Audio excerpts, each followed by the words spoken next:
But I believe that if we went back in time and then things played out again, they play out differently than they did. Yeah.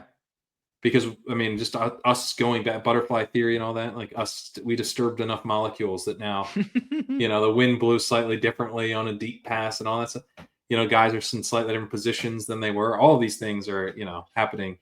It's like a razor's edge, So it's just the tiniest things change, and all of a sudden has massive implications. So if I were to go back in time, I would draft even more Rashee Rice, but I would pair him with different players that play, that getting the wide receiver discount made available. That I'm paying less of a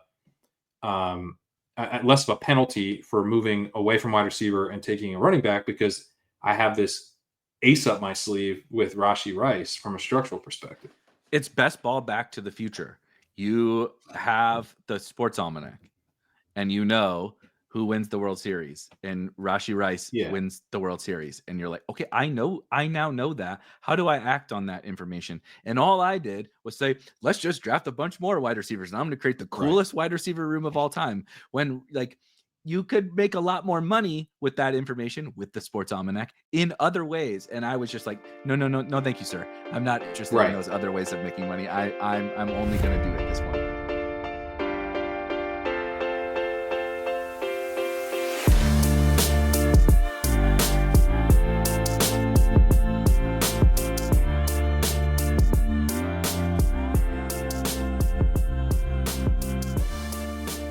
All right, Pat, week 14 is now over, which means it's best ball playoff time. We spent months and months and months and hours and hours and hours talking, thinking, drafting best ball teams, and it's here. The gauntlet that is weeks 15, 16, 17. Whether you advanced, a million teams or very few teams, like the whole phrase, a chip in a chair, like this is it. This is the time. You have a chip and you have a chair, and it's not over. And I'm excited to just kind of riff a little bit on our expectations for the best ball playoffs, some of the teams that we have, some of the stands that we have. Of course, we'll naturally probably tilt some things that we wish we did better, what have you. But I was telling you before the show, it's probably just like a total recency bias, but week 14 was such a funny week in that I really expected to get buried, right? Like going in, my advance rates are fine. Like I'm kind of like average across the board. And I was like, just hold there, right? Like give me 16%, man. Like I'll be happy as hell with 16%. But I'm ready to get buried by Saquon, right? I'm ready to get buried by the fact that I have a ton of Washington and Baltimore, and I know you have a ton of Drake May, and like a lot of really important guys, the Texans, right, are on bye. And it went great. It was great. It was a really awesome week. Saquon did not go nuts against Carolina. Obviously Derrick Henry was on bye. Justin Jefferson showed us why he's still Justin Jefferson. Sam Darnold threw for 5 touchdowns. Tyreek Hill had 100 yards and a touchdown in a 2024 NFL football game. This is bizarre. It was a fun week. Unfortunately, some injuries that we'll talk about, but Zach Charbonnet blows up. Some later running backs had good weeks. It felt like a more of a fun week. That's maybe giving me some false hope, because the Saquons and Henrys will probably just dunk on me. In week 15. But this is kind of like the story that we tell all summer, is like, I want these teams peaking, getting better at this point in the season, the Braylon Allens and the Zach Charbonnets. And, it may not be those guys this upcoming week, but it could be somebody else, right? And having the teams that are peaking right now is really the goal. And I thought the week 14 was an interesting indicator of that maybe happening a little bit. Yeah, it wasn't as good a week for me. I have probably more when all your teams have Drake May and the Patriots. More. I have a lot of Lamar. So like week 14 was always going to be pain, but it wasn't like as painful as it could have been. It's also just been a worse year for me than you overall, in terms of my advance rates and stuff. So, but I have a team that scored 135 points last week without a quarterback. That it's still not 100% to get through. It needs Mike Gesicki to have, I think, less than 17 points tonight. But yeah, there's there's teams where I'm looking and I'm like, man, this is pretty good team. But week 15 will be the funny thing about this is like with week 15, the nice thing about having a good advance rate and you get a lot of teams through, I think the nicest thing in a way is that you kind of like don't have to sweat in week 15. You just like kind of hope that like players you liked score points, and then you'll kind of see like what's bubbling up, and Yeah. if you get, a handful of teams through to week 16, that's pretty sick. Like you get a couple teams through, you're all right. Like it's tough. Week 15, week 14 in some ways for me was good preparation because it was somewhat painful to see, these good teams without quarterbacks. Because I took like Deshaun Watson, I took Trevor Lawrence. I have my quarterback 2 in a lot of cases was dead. Week 15 is the most painful week of the year, I think, because you're coming off of, if you had a really good advance rate, you're coming off of that, and then you just like go into this buzzsaw of the teams getting eliminated. So I'm a little bit less prepared from a portfolio sense to handle the buzzsaw because I'm coming in lighter than a lot of people in the first place. But I think I'm mentally prepared for the buzzsaw to wreck a lot of these teams because they already were wrecked a little bit by the week 14 buys. And but it is going to be, like you said, once we reach these weeks, the math probably doesn't technically work out this way, but for simplicity's sake, Rob, who works with me at Spike Week, Rob Coakley, pointed out like it's just a good reminder, like a mental exercise to be like, remember, we've now officially after tonight's game.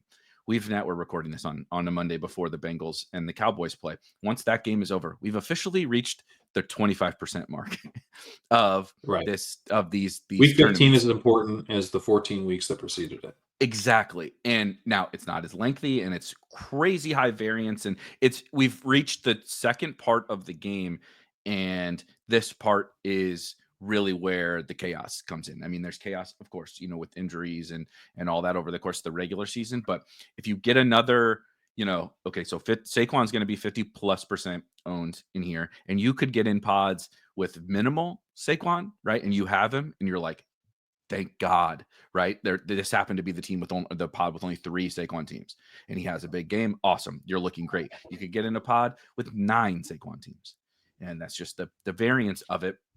And like how this week shakes out, right? How he does, and then not even just him, right? Again, last year, Amari Cooper was just like a totally neutral advance rate player. Nobody like ever. Amari Cooper was just straight oatmeal last year. You were like, cool. He's, Flacco's there and he's alive.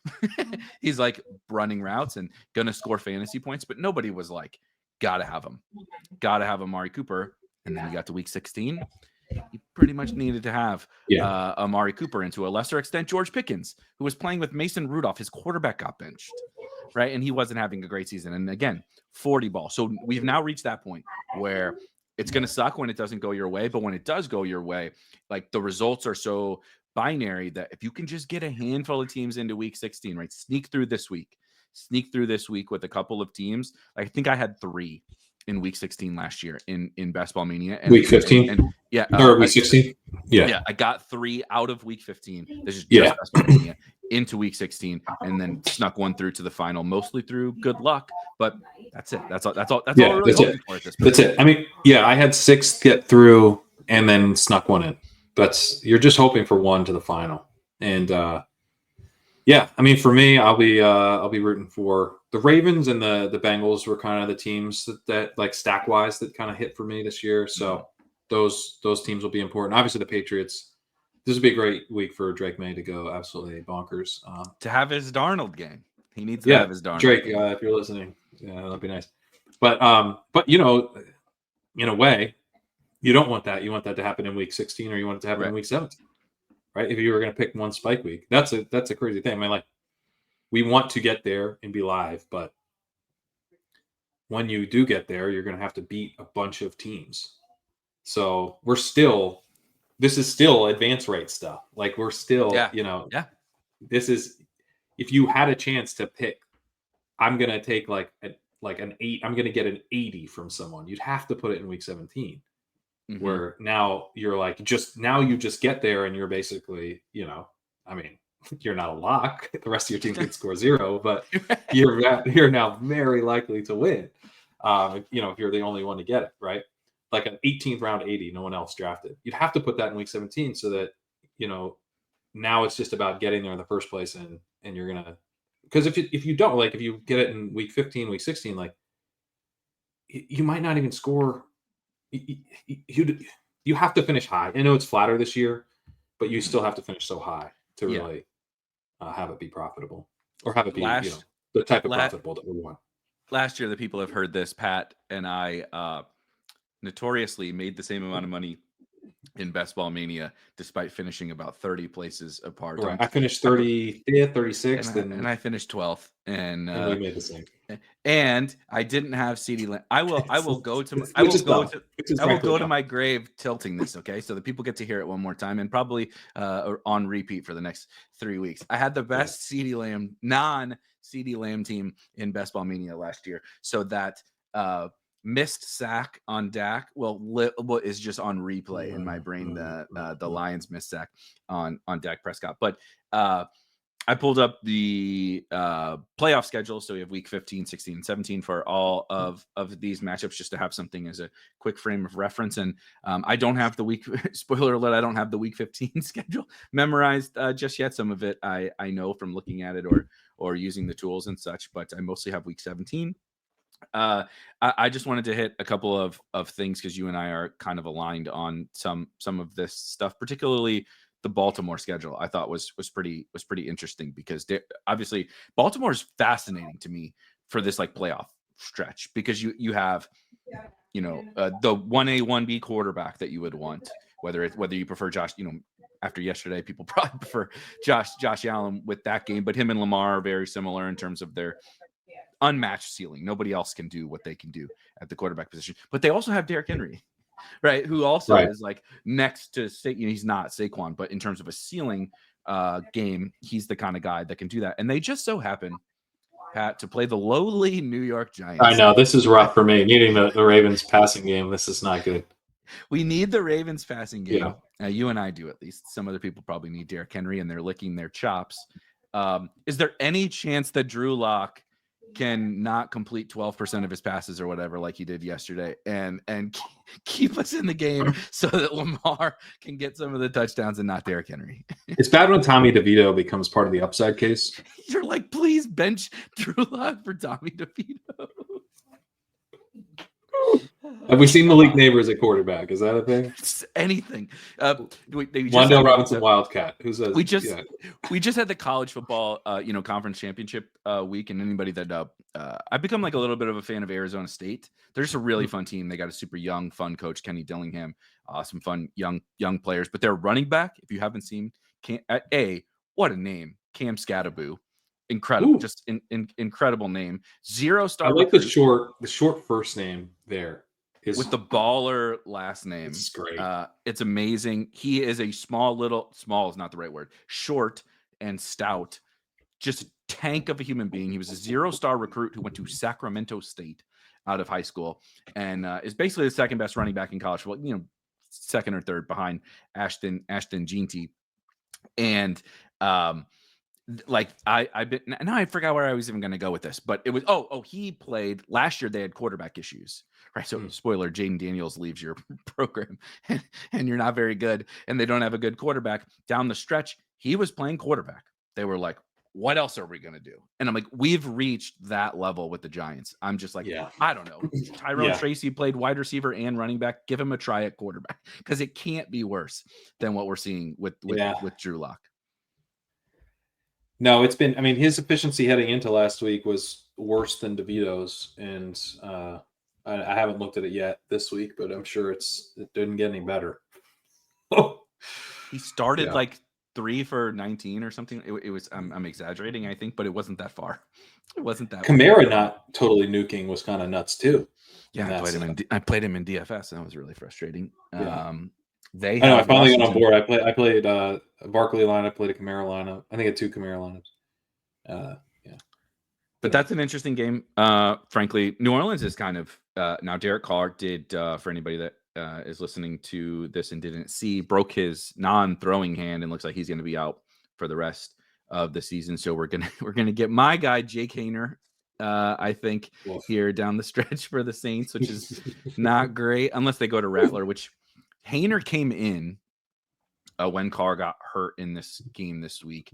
But last time they started Rattler and I think they should probably start Rattler, but I think Haener's better. They're both than him. real bad. Rattler, I had a little bit of hope for as a prospect because he's one of these guys who, like, used to be kind of good, and then I know he wasn't Bo Nix because Bo Nix actually finished his career, but Bo Nix was seen as this big time prospect, and then he kind of revives it at the very end, and Rattler never really revived it. But you're like, well, he kind of does some things that are interesting. Like I'd like to get a look at him, and then I've seen him, and I don't like it.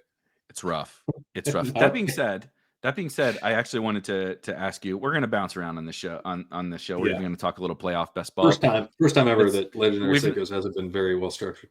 Yeah, we definitely.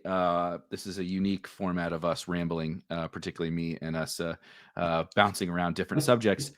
Bryce Young, actually wanted to bring that up because that was a really good game yesterday. I never thought I would say that Carolina versus Philly was just like a genuinely good football game to watch. Bryce nearly orchestrated a 97-yard game-winning touchdown drive. Should have had that. But it was no fault of Bryce Young that they lost that game yesterday. Unfortunately, Jonathan Brooks went down again, tore the same ACL in the one heat. So 2 times in 13 months, he has torn that same ACL. He'll obviously be out for the rest of the year, which really sucks. I thought he looked in the very, very limited stuff we saw him. I thought he was looking pretty good. So that really sucks that we won't get to see him down the stretch. But if you have Carolina pieces, that was a team that I was not really hopeful for when Bryce was like, all right, we're going to get Bryce the rest of the year. Now they've really, like, I don't know if you got Thielen or Leggett or Soccer Dave's probably got Tommy Tremble shares rolling around somewhere on DraftKings or something. Definitely Chuba. Like, if you got Panthers guys, you're feeling pretty good because Bryce looks way better. For sure. Yeah. No, I mean, mostly for Chuba. I think is the way, you're actually excited. What's their schedule? They get Dallas. Week, oh my god, nice. Yeah, that's really nice. Arizona does not have a good run D. Sharps just cooked Arizona. Zach Charbonnet. He ain't in the Seattle O line. The combination of those two is not one you would expect to have 150 rushing yards. Yeah. So and then the Bucks, easier to pass on the Bucks, but they're not like an amazing run D. So that's a pretty nice way for him to end. Plus, sometimes when it's easier to pass on a team, like, you just score points against them. Arizona's pass D is pretty good, so that's kind of a sneaky. That's probably like sneaky downside, and then Tampa Bay is probably sneaky upside. But Dallas is just, I mean, you can do whatever you want against the Cowboys. And just the Bucks game, I think in general is like a the sneaky shootout that won't be sneaky, for DFS or whatever. Right. Baker, Evans, Bucky did get banged up again. I assume he'll be fine by week 17, but Bucky re-aggravated his back, I believe it was. So Rashad really took over the backfield, played almost looked better too. Looked better, and then so you'll have let's just for whether it's Bucky or Rashad, either one of them or both, frankly, could look really good in that game. Baker, Evans looks pretty good. Jalen McMillan, shouts to the ship chasing / poster boy. And Odunze had a big game. I know. I played Keenan and DJ Moore in DFS. You're quickly seeing how my DFS week. And I honestly would say it was one of Jalen Polk's best weeks of the season.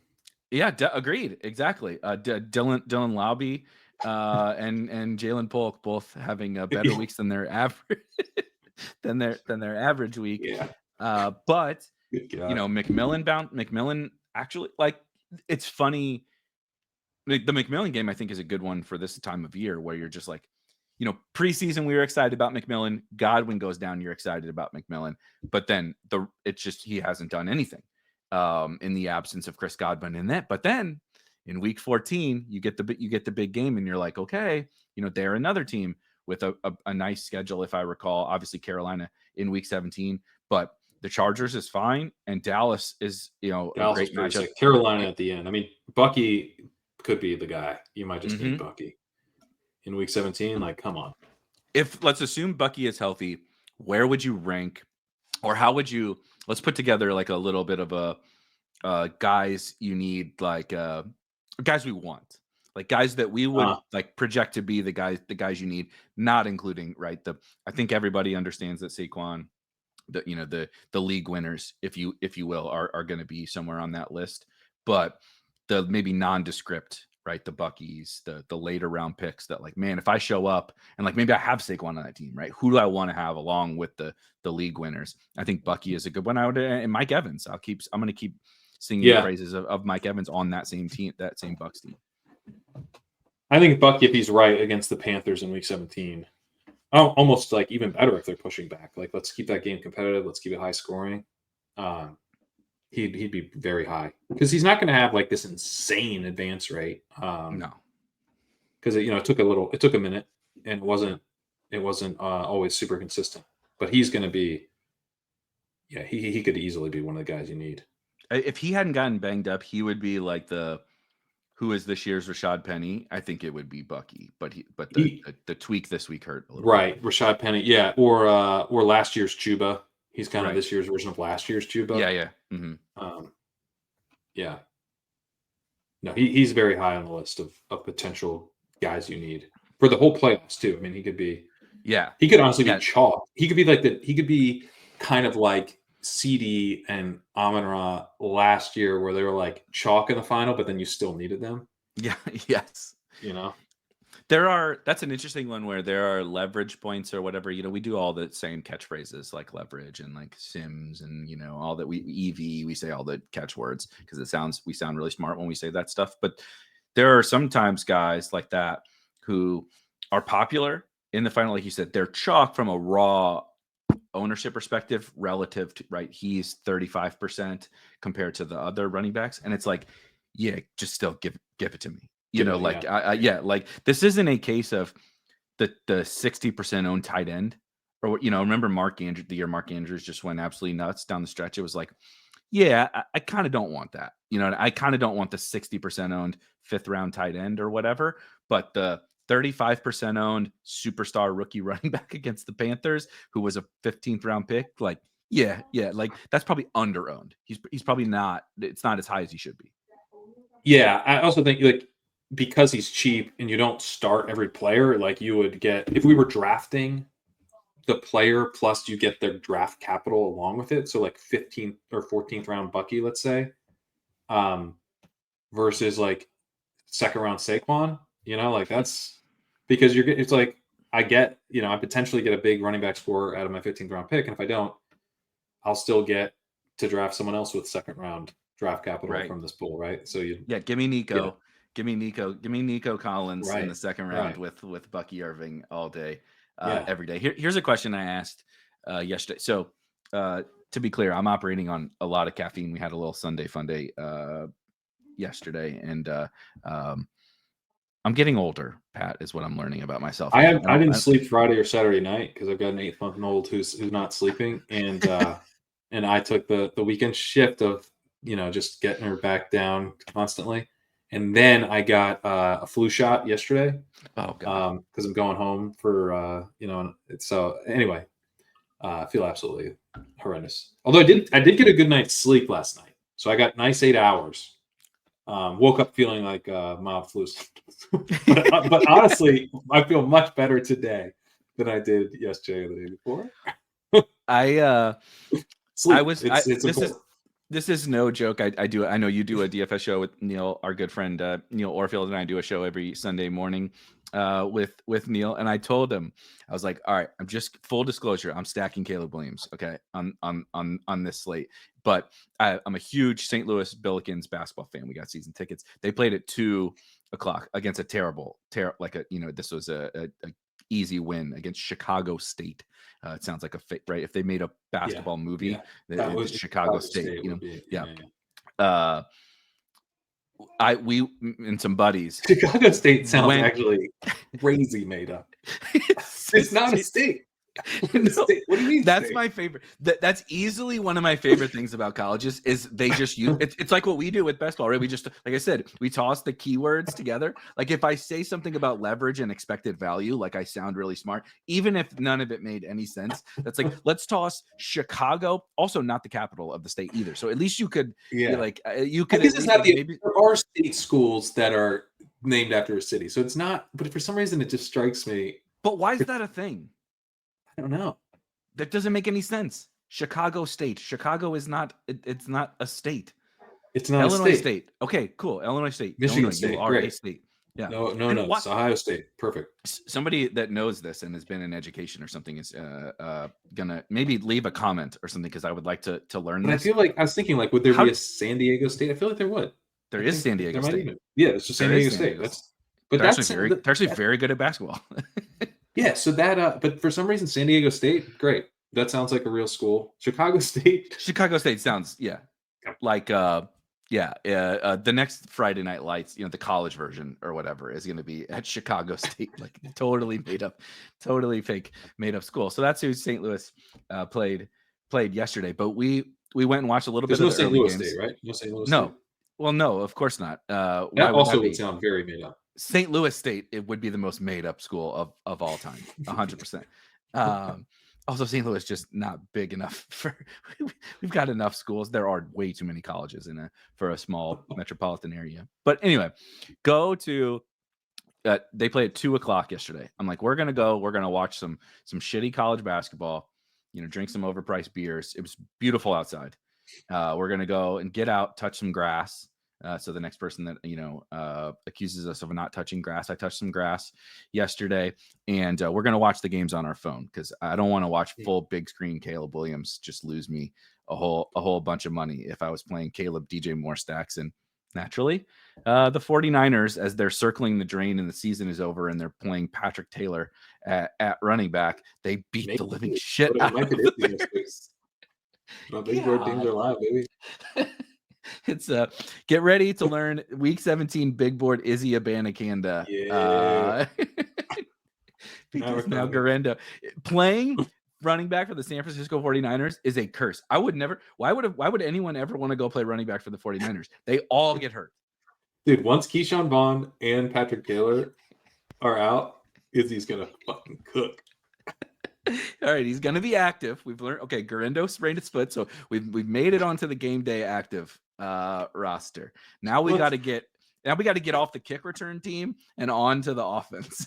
We are fading them signing Bishop Sankey, but as long as they don't do that, he's gonna smash, dude. Luckily, the Cowboys took all the old dusty guys. Right, there's no Dalvins out there or whatever. God, Dalvin would be a real problem. Yeah. It is not lost on me that I drafted Cody Schrader because he was on the San Francisco 49ers, right, hoping for this run out, right, only for him to be on the Rams as they're beating the Bills. They're beating the Bills in an 86-point game in week 14. Like, this is a totally ridiculous run out. But anyway, I don't know. I'm a little loopy on just living off of caffeine. But I thought yesterday, kind of like we talked about at the top, and you and I were briefly discussing, was like you said, it was good for anybody, whether you have awesome teams, whether you have bad teams. It was like a really kind of like cool precursor to like, yeah, it was fun, dude. This is this Rams game was fun. That's just absolutely good amazing. Yeah, that's good. I want more of that. It's nice to have that. Do you think some of these running backs that came to life yesterday, particularly, you and I as a little bit more zero running back type bros, do you think any of that will kind of maintain? Zach Charbonnet obviously has a huge game. I know Garendo got hurt, but Braylon Allen. Now, Braylon Allen split with Isaiah Davis, which was not really shocking, but also interesting, I guess, at least. Chuba, yet again, we kind of talked about Chuba already, but Brian Robinson's about to be back, which looks pretty good with no Eckler. Like, it does feel to me, I'm probably coping a little bit, but it does feel to me like it's been rough, dude. It's been a rough year from a zero running back, like roster construction perspective, not so much. Yeah, because we didn't get the wide receiver scores. Although Puka, if you got any Puka that's advanced. But if you have Puka, I still feel cool with JJ, right? Justin Jefferson is Justin Jefferson. I understand he hasn't had a great year, but look at yesterday. This can happen in any matchup. They play Chicago, so not the best schedule for Minnesota, but he's Justin Jefferson. Like, if I got Justin Jefferson, I'm cool with that. If I have some of these early round wide receivers who are healthy, do you think that like this is kind of, we're seeing the thesis of the way that we draft from a late season upside perspective at the running back position starting to come to fruition a little bit, or just like a week 14 like fluky little thing? I think to some extent you are, 'cause, I mean, like the McMillan stuff and like some of these rookies kind of coming to life a little bit. It's kind of like on schedule. It's like it's not that these rookies are amazing bets to do stuff like this at the end of the year, but it's like if people are that we know of that aren't like just because there's always kind of super random veterans who pop up, but like guys that we can actually draft and get on our teams. It's like the McMillan type is one of the more likely ways to find those games, and this game won't really move the needle that much, but if it happened a week later it would move the needle a ton. So I think that type of stuff, and yeah, I think like the Charbonnet, the Allens, I mean there's just more likely to be. Do you think he earned more, Charbonnet? No, I don't think he did. I mean, I would like to think that, but they've seemed very committed to Walker, and I think they view him. I compared him to Alexander Madison on one of the shows last week. If like, I think they just throw him in there, they give him all the work, but they, the funny thing is he was actually pretty explosive yesterday. But Walker generally, I think he had a 60-yard touchdown run. Yeah, he looked really good. So maybe that gets him more work, but I kind of am inclined to think not. Just given how bullish they've been on Walker heading into the season and kind of like treat the way they treated him. I mean, Charbonnet was productive the first time that Walker was out, and they just went right back to Walker. So it'd be nice if they gave Charbonnet more run, but I'm kind of skeptical that they do in a meaningful way anyway. But yeah, I mean, there's more likely to be these at running back. The injuries aren't necessarily like more likely. I think they're like slightly more likely, but highly drafted wide receivers get hurt too. And this has been a terrible year for that. But we don't get, you just don't, like the contingent value is just not the same outside of Juwan Jennings for some reason. We don't tend to get these guys who like step up and then they're like absolute smashes going forward. So I think, yeah, it's a reminder of things we already knew that, like, if Brees misses time, Braylon Allen is way more likely than the guys around him to suddenly have value. Like, Zach Charbonnet has done it twice now this year.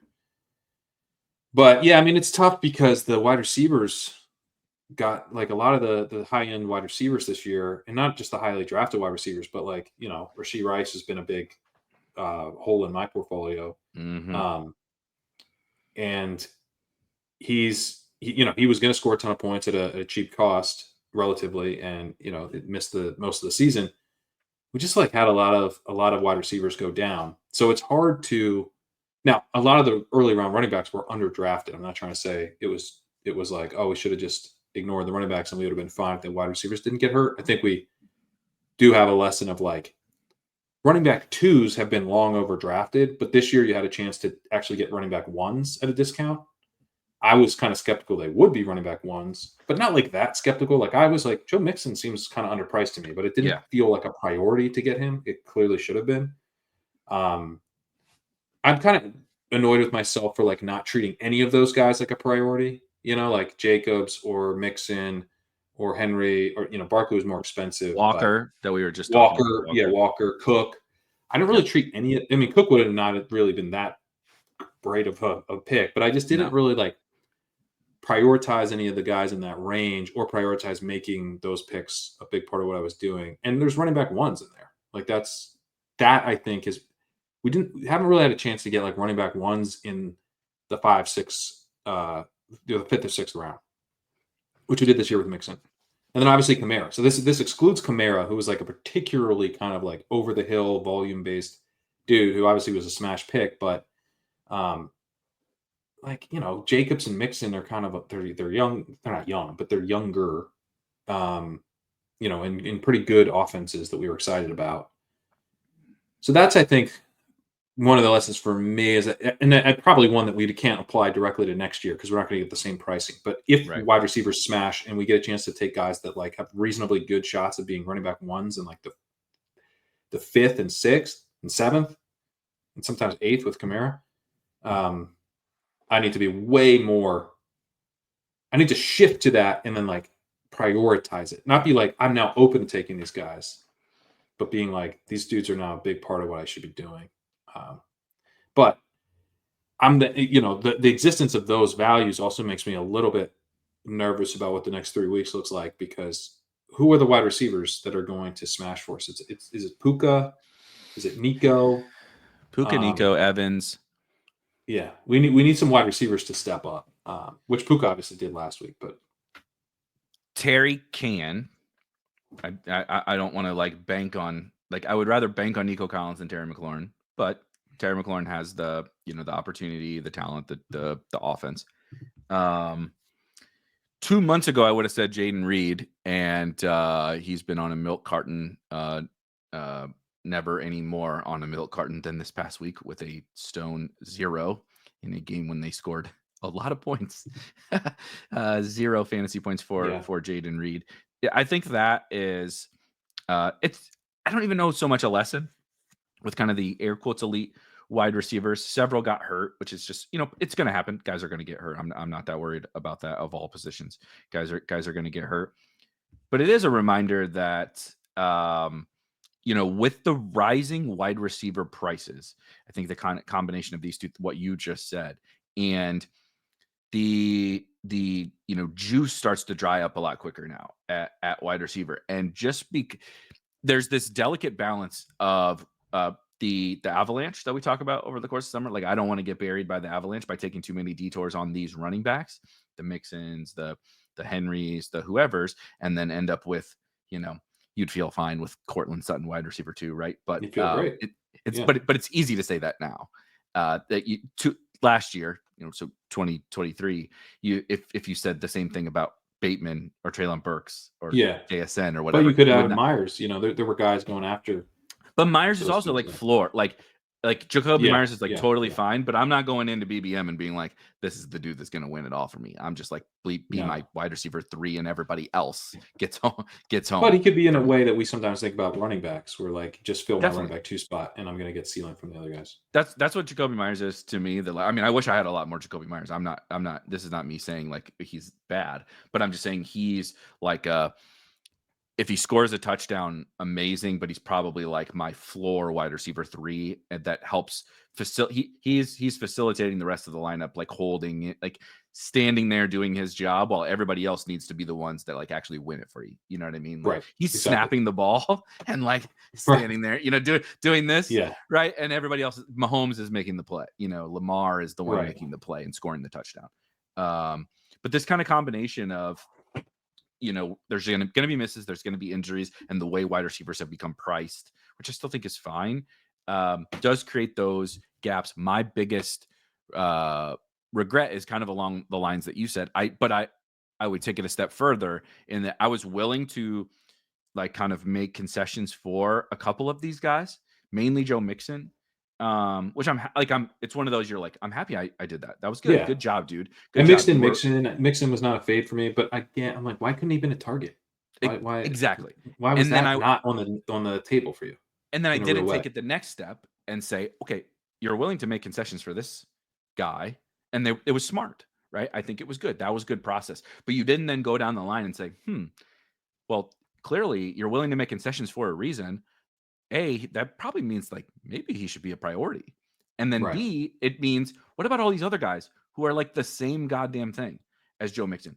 When are we gonna like take stop being hypocritical and take this process all the way through to the end, right? Let's take it through to Ken Walker. Let's take it through to, like, even we talk about paying the tax all the time. Like, if I would have paid the James Cook tax to get all these other running backs, like, yeah, dude, like I paid a lot of taxes this year. Like, I got a lot of dead spots. Like I didn't like Dalton Kincaid, but I said, I think all of the Trey McBride, Brock Bowers, George Kittle, Mark Andrews, I think these guys are an edge.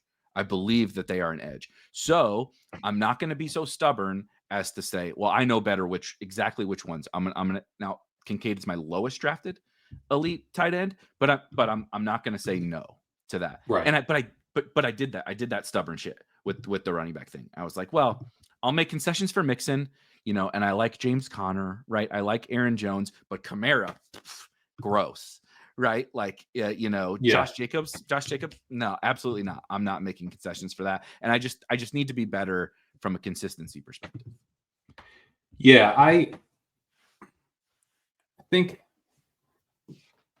making the concession for Mixon and then not having it be a priority is kind of an annoying one for me. I think probably the biggest thing for me, this is like a feeling that I get when I'm drafting, and then we kind of collectively settle on these shorthands of like the Bateman line, where you're like, if I don't take this tier of receiver, I'm going to get locked out.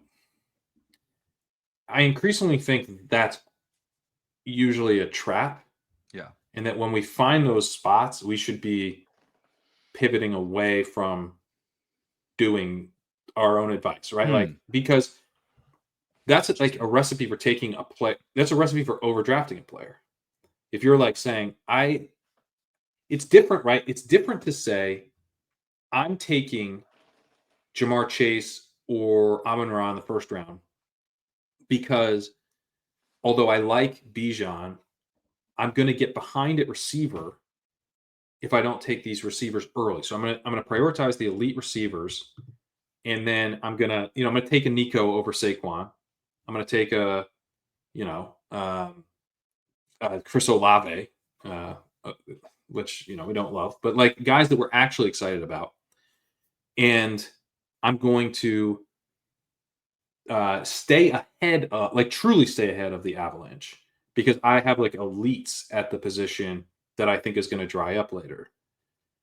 But then thinking that we can like exactly measure like how fast the Avalanche is moving and that it like hasn't, that we're not already buried, that we're good because we're taking Keenan Allen or we're taking Jaden Reed, or we're taking Roma Dunze in the early sixth. They're like any of these guys at wide receiver that we were taking in the fifth round, which I think if like you sat any of us down and said like, is Keenan Allen the same tier of bet that you're getting around earlier, or like is he the same tier of bet as a Zay Flowers or kind of a George Pickens? We'd be like, no, I'd rather have those guys. They're like young potential breakout guys versus older volume receiver joining a new team with a rookie quarterback. Like that's not the same. And for us to go, okay, yeah, it's not the same, but and we have hit tier breaks at wide receiver,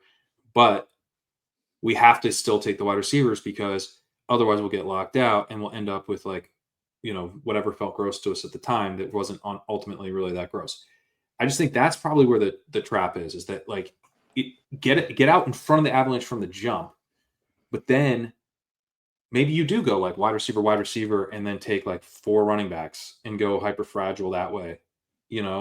That's not something I really even experimented with, and like those teams would probably be sick. Yeah. I'd be like, because I'd have like Henry and someone would have ETN or Pacheco or whatever, but plenty would have like the idea that I was like the detour idea I think is fine, but like as the running back prices decrease and the receiver prices increase, then it gets trickier to keep applying it as you go deeper into the draft because the quality of receiver has already gotten worse. So it becomes maybe more of a reason. This is one of the reasons that I don't really mind from a process standpoint the Saquon fade, which now the YouTube comments are just blowing up right now because people really hate the Saquon fade. But yes, again, like of all the things I feel bad about, the second round running back fade in a year where receivers were the most expensive they've ever been, that doesn't bother me so much. I mean, obviously I wish I had Saquon, but it's like I feel like I can defend it to myself more because I'm not going to try to catch up with Keenan Allen when I go wide receiver so much, right? I'm not so dependent on a wide receiver of quality that, that I don't feel that confident in as my wide receiver 2 or 3. I'm getting the really good wide receivers who are going to dry up while they're available, understanding the market dynamics that they're going to be gone later. And, it was not a great year for early round wide receiver. A lot of them got hurt. A lot of them have underperformed. But like, I mean, watching what Puka's doing yesterday, I'm like, I'm pretty sure he was an awesome pick. Pretty Holy sure shit, like man. being heavy on Puka was smart, and I'm happy that I was. Yes. Like that's fine to me. Like I'm not gonna it's not always gonna go my way, but like looking at what Puka's doing, coming off like the best rookie season ever, and then he elevated again. It took him till the end of the year to get healthy He and now start has elevating. But the best 25 game start ever. So yeah, we've surpassed Jamar Chase and Justin Jefferson in terms of the best start of all time. So we're not even just what was the rookie? How fluky was the rookie season? Cooper Kupp got hurt. It's like nah, no, dude's an absolute baller. he's an absolute superstar, and you could get him at the end of the first round. In the year where the wide receivers are the most expensive they've ever been. Like Crazy. I was not hammering Puka because I liked Garrett Wilson, I liked AJ Brown, but I was like I was not interested in like treating Puka like he didn't belong in the first round. Like I thought the discount we were getting more than like because if he was a first round pick and did what he did as a rookie, he would have been like the 103. Right. So I felt like we were getting the discount already. We got a discount because he was cheap the year before, and because he wasn't Right. a big name, and because he wasn't a high real life draft pick. But CeeDee Lamb did. I understand they didn't have the exact same season or whatever, but like CeeDee Lamb and Puka Nacua, let's just call them even last year, just for the sake of the argument. They were both absolute superstar, right? Young wide receivers on fun, exciting offenses. There was probably less concern about the Rams offense heading into this year. Just Sean McVay is something, and depending upon your Dak versus Stafford feelings, right, is one thing. But I trust in Sean McVay quite frankly a little more Yeah, than of I course. trust in Mike McCarthy, and the writing on the wall of the Zeke, and running it back with Brandon Cooks and Jalen Tolbert and all that kind of stuff. Dallas was a little bit sketchy, and I'm not just saying the royal we. I'm saying fucking we, as in me, was like, yeah, CD smash. Like, what are you talking about? Like I was gonna fade Christian McCaffrey, so CD was my 101. It was CD, Tyreek, Chase, and JJ. I was just like, cool. Those are my first four guys. I'm gonna try to get a bunch of all those superstar wide receivers. And now I had Puka right ahead of ADP, whatever the fuck that means for a first round pick. Like, I loved Puka. I had the same sentiment as you, but I didn't treat him like, no, this dude is a superstar. You don't do. It's like I knew it in my mind, and I know I've heard you and Gretch both say it like over this summer on Ship Chasing League. You don't do what that dude did as a rookie and not be just a baller, and like he is. Like, I mean, Yeah. For anybody that didn't see the game yesterday, the Puka, particularly the Stafford Puka, the whole game was crazy. Josh Allen was crazy. There's one throw from Stafford on a deep out. Puka is not open, like at all. Stafford still drops it in the smallest bucket you've ever seen in your entire life. Puka goes up and high points it. And I still to this moment can't figure out how he got his feet down. While maintaining while catching the ball. It's one of the craziest plays I've ever seen in my life. And we just don't, right? If Odell Beckham made that play, early Odell, if Jamar Chase made that play, number one on SportsCenter top 10, it's just like we still are not giving this dude his flowers, and he's an absolute superstar. And so, to your point, I was just gonna say, like, the early round stuff, I get it. Somebody will say, "Oh, you're coping about Saquon." That's fine, but my biggest issue is that as wide receiver bros, we're supposed to know what the archetypes of these guys are. To your Keenan point, right? Keenan versus Zay Flowers are different bets, and they're different players. Just because they go next to each other, I treated them the same because I said, right, I can't do the detour. How many detours can I do? Let's lump all these wide receivers together. But Terry McLaurin is not the same as Keenan, is not the same as Zay, is not the same as Christian Kirk. But I lumped them all together. And then I wasn't willing to say, I'm pretty sure it's drying up here because the next best wide receiver is whatever. I guess JSN or JMO. Reading the room a little bit. I didn't read things and say, okay, maybe this is a good time to do a little mixing. Maybe this is a good time to do a little Ken Walker. Because I was just so, like, you talk about it all the time. Like, our mind takes shortcuts. We like create these processes for ourselves that are like, nah, it just doesn't work that way in reality. But it's so much easier when you're you're drafting thousands of teams. You're on your phone. Like, okay, it's the 6th round. I don't take running backs here, right? Because I got to get wide receiver firepower and all that. You create that shortcut for yourself. And it's like, yeah, but the shortcut seems fine, but it's actually totally killing your portfolio because you're not thinking about this game in this like nuanced way, which is really what it is. And I think like structural drafting, I think is good, but it also the prices are changing drastically. Yeah. So like we have to take the principles of why structural drafting makes sense, and then go like, but does it like what makes sense about it in this environment? What doesn't anymore? What structures are kind of being broken by the prices, and what are we kind of preserving? And I think we just didn't pivot enough to the running backs, um, with running back one upside being available that cheaply, because like the Saquon thing again, because he was more expensive, if you hit on the wide receivers early, which was a hard year to do that. Yeah. But I think in large case, because of like injuries and teams kind of falling apart and stuff, that's like It's mostly yeah, injuries too. Like yeah, Nico is a stud. Puka is a he's a stud. JJ stud. is a stud. Chase is a stud. Amon-Ra is showing way more ceiling than I thought. I was like not I that excited agree. about He's got way more Amon-Ra. selling like that. He's got Yeah, so like I don't no one feels bad about those guys. I feel bad right. about when I have those guys and then I have, more wide receivers through the Uh-huh. first 6 rounds and those wide receivers suck and now I don't have the running back juice. Because the thing with the running back, the reason it's the fade Saquon if we're sitting in July is like I can get running back production later. I can't get wide receiver production later. So then it rolls around and we're in the 5th round, and it's like, would you like Josh Jacobs, who is going to be on a good offense, was really good 2 years ago, sucked last year, but like, you're getting to bet on bounce back efficiency from a player who should see good volume. Or if you don't like that, you could bet on Kenneth In an Walker, who's efficient actually young, situation. In a much more efficient in situation. a much more efficient situation. Kenneth Walker is on an offense that should be more dynamic now.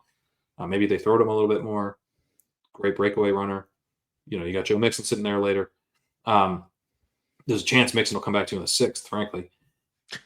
I think like the idea of like I can get running back production later, but not yet. That was sort of a trap. Like at Yeah, what that's a point, great way to put it.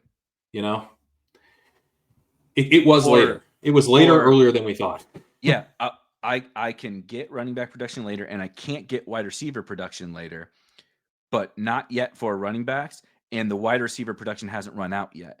Uh-huh. But because we were treating it like, well, this is how it's always been. We're still getting great wide receivers through 5, 6, 7 rounds. Like that's just how it works. And like to a certain degree, like if you took JSN as opposed to taking Christian, like you're happy about having JSN. But I On mean, top. JSN you could get in the 7th for a while, and sometimes Right. the 8th. So Yeah, like so we you were could just have come wrong. back. You could have come Yeah. back. If you have JSN or JMO or Sutton or whatever, like you, but that's the thing is we're bad at ordering these things. We're generally good about a collective high level market, like how we evaluate this stuff, but in the details, how we order the players, we're always wrong, right? We're always wrong. Jameer Gibbs went ahead of Jameer Gibbs is great. He went ahead to Saquon Barkley, on underdog. It's like, we're just wrong, right? Brees Hall went in front of those guys. It's like, I'm not saying that was wrong process wise, but we're wrong in the results all the time. And it's like, so to that point is like, if we inherently know that it's kind of like this is super cheesy, but it's like best ball is more like art, right? Like as opposed to science. Like you can't just plug it into a spreadsheet and spit out okay, you take and people want, this is what people want, or this as a content creator, like people want, like I take what position in this round, I take how many times have you seen you need to have X amount of wide receivers through X amount of rounds, and it's like that is trying to turn this game into science and a spreadsheet. And this game is art because the players change every year, right? What teams the players play for change every year, and where we price them changes every single year. And so it's much more art, which means the structural stuff matters. All that kind of stuff matters. You use when you create art, everybody uses a paintbrush, and we use paint, right? And we use the canvas. So there's things that are all accepted. We should do that. The structure of how we create art is, but once we start painting, who the fuck says I got to start right? Why do I don't have to start in the upper left-hand corner. Start wherever the hell you want. You know what I mean? Like, why do I have to start by ADP or whatever? Or why do I have to take, if I'm a 0 running back, bro, why do I have to wait till round 8 to take my first running back? Right. No, you don't. You can take one in round 5. It's okay. Well, it's okay. That's the thing for me, is that like the player pool and the structures kind of like they come together every year, right? And they've been kind of coming together for a long time. They kind of came together in predictable ways. That like the running backs were going to be the high end running backs were going to be drafted very early, and then the Jacobs tier would start in like round 2. Yeah. And because like people thought they were going to get locked out at running back. And so it's the exact same trap that I'm feeling like I fell into with Keenan Allen. We're like, if I don't take this guy, there won't be anyone available later.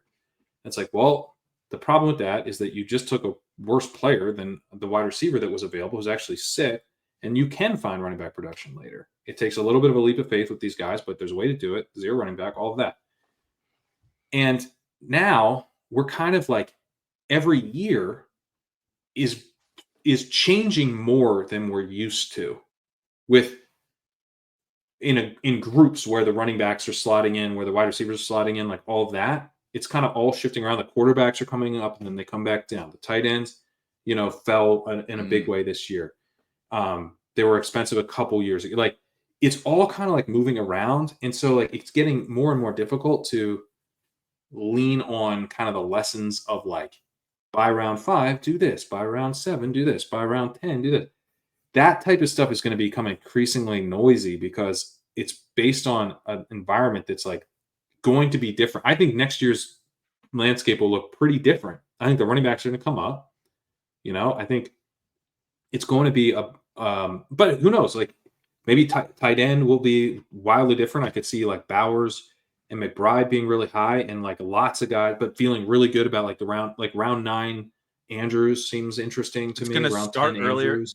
Those two guys have really just distanced themselves from the pack. So then you'll get them move up. Like the most expensive guy will move up. But then we had right from Kelsey to Kittle this year was like, dude, you could always get it. I mean, even Njoku or Bowers from round 3 to round 8, you could just always get an elite tight end. You just had to pick your right. When did you dive in and when did you back out was up to you, but you could always, I don't think that that's going to be the case anymore. It's like, you might have the 2 guys in round 2, even, I don't know. We'll see how Bowers and McBride close the year, but then it's going to be like, all right, pause. Right now we're going to get to 5, 6, 7, maybe. We'll see what's up with Kelsey. We'll see what's up with Kittle. We'll see what's up with these aging guys. It's like they'll fall. Kittle might not, but Kittle probably go exactly where he went. Pitts and Kincaid ain't going to be up there anymore. Andrews isn't going to be up there anymore. Kelsey's very, very old if he even plays next year. Like Kittle, I'm not sure there's anything George Kittle can do for the market to like fully put him up to where he probably should be. But again, he's going to be a year older. We'll see about San Francisco. It's going to be a very, very different market, which then in turn means it's a different market for the other positions. If we remove 10 guys or whatever from the tight end position in rounds, running back almost has to come up. Exactly. Quarterback maybe comes up. Like anyway, I don't know exactly how ADP is going to shake out, but I think it has to be more about. I think the art is basically increasingly like appropriately applying the types of bets that each player represents to then create a coherent strategy. Where you are tending to do things like I tend not to take a wide receiver in this round because the good ones are gone, but if they're not, then I'm going to, then I would prefer to grab one of those guys because he shouldn't be here. And it helps me structurally to have the wide receiver firepower, which, compared to years past is drying up faster, but it's like, we can't anoint guys as like you're firepower. Yes. And therefore you're worth a 5th round pick, even though you're really old and you were eating Pokemon, deep dish pizza all summer. It's like their Pokemon cards or whatever, right? Like, right. You are a Charmander and you are a Charizard or whatever. It's like we treated, it's like whatever. He's a card. It's not useless, right? It's like it's in, But Allen was honestly like not that bad of a guy to have. He just was. He was overdrafted. It was overpriced, but it's just he was way overpriced because not even because of him. I overpriced him too. I have a bunch of Keenan Allen, RIP me. But like, although we might be getting this week wasn't as good, but gotten a little bailed out here. We're getting kind of bailed out. Yeah. Down the stretch. But it was bad. That was one. It was bad. It was bad. Yeah. Do you think that the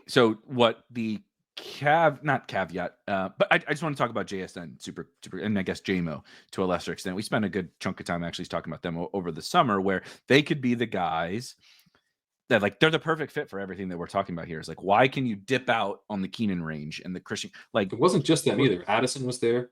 Yep, Addison was there. Obviously Sutton. Ladd was close enough. Yeah. It's just Yeah, a Ladd. Yeah. semi-wide range, but there was a bunch of dudes there. Now, Brian Thomas was there, frankly, as Brian well. Thomas was there. Keon failed, but generally this range was good. And we moved up the guys that we felt more certain about, which is what we tend to do, right?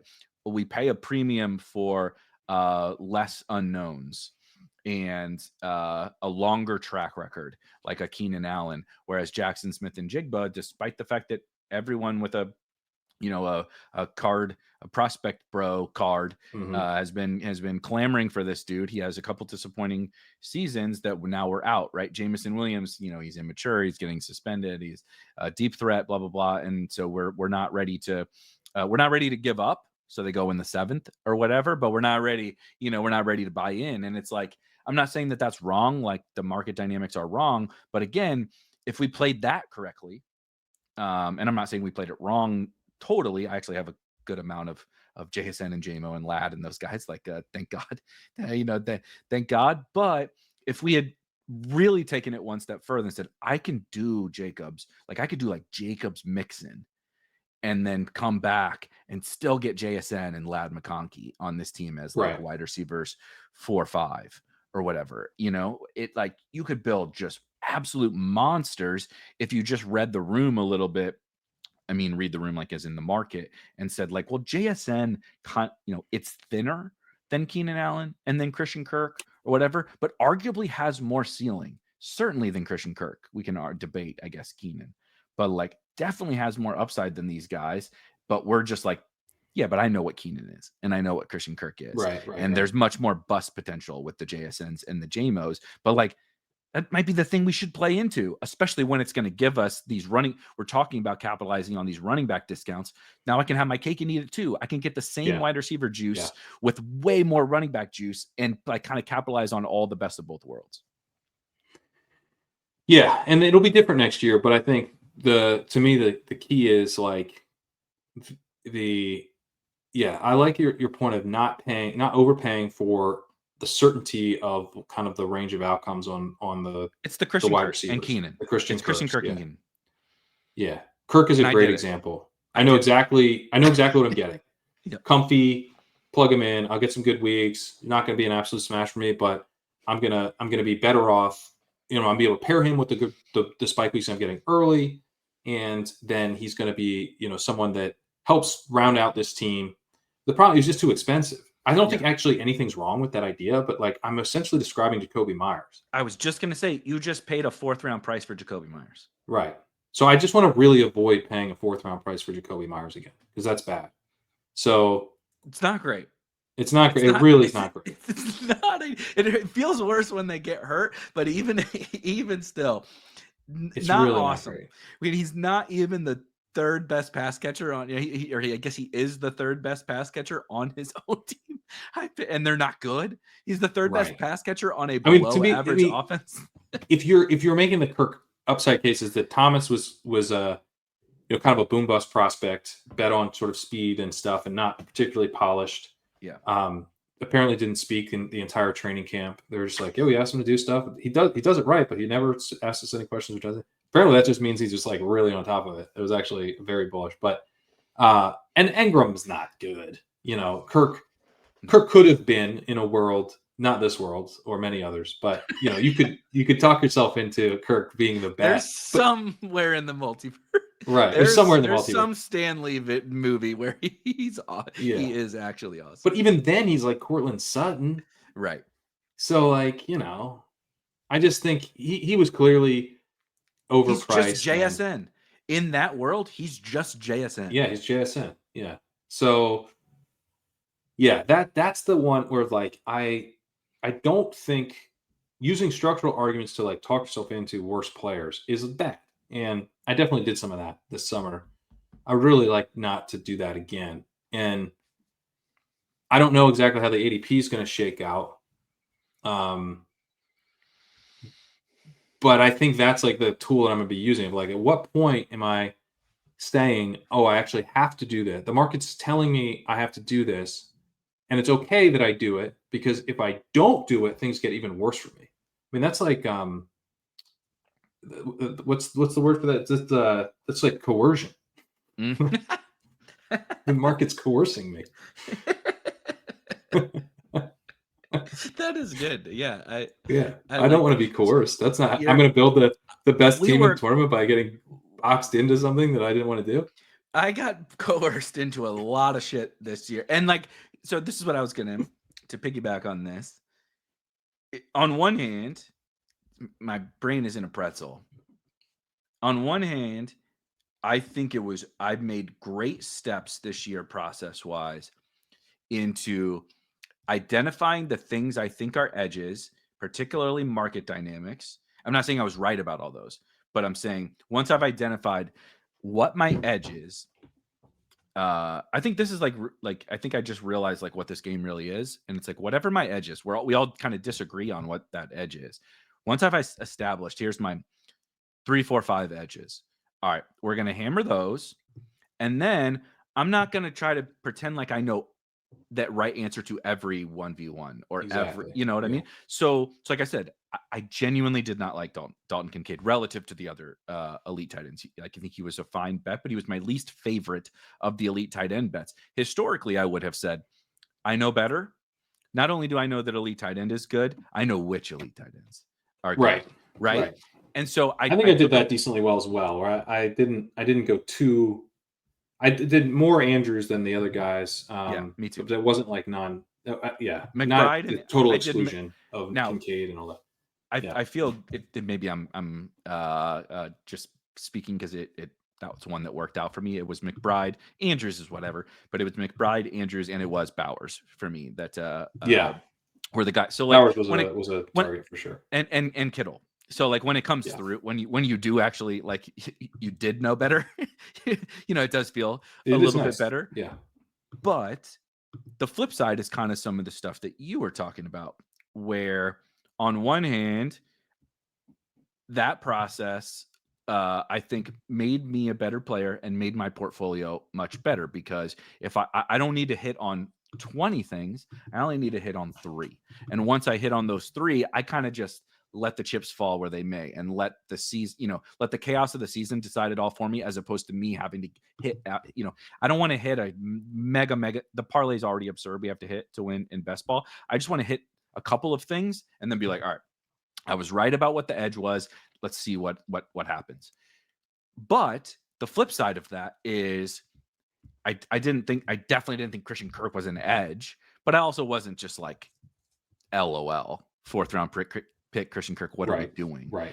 But maybe I should have been, right? Like maybe I should have added, instead of only 3 edges, here's a 4th one. And it's that we mispriced. So like that balance of when do I think like, yeah, I thought Kincaid and Kirk were bad, right? I thought whoever was bad, but I also didn't want to, like, that you're trying to toe that line of, right? Like, I know better about these things, but I don't know better about everything. When do I figure out, right? Like this is a good one and this is a bad one. And I really gotta figure out how to find that middle ground and thread that needle. And it's really, really hard when you miss on it, right? Like when you get coerced into Christian Kirk because you didn't really think that the fade was a big edge, even though it was, you feel really stupid. But on the opposite side is when you, you say, I really like, I'm just making this up. Like, I really prefer Austin Eckler, or I really prefer, Zach Moss or whatever. And it's like, if you just said, you may not be right about that.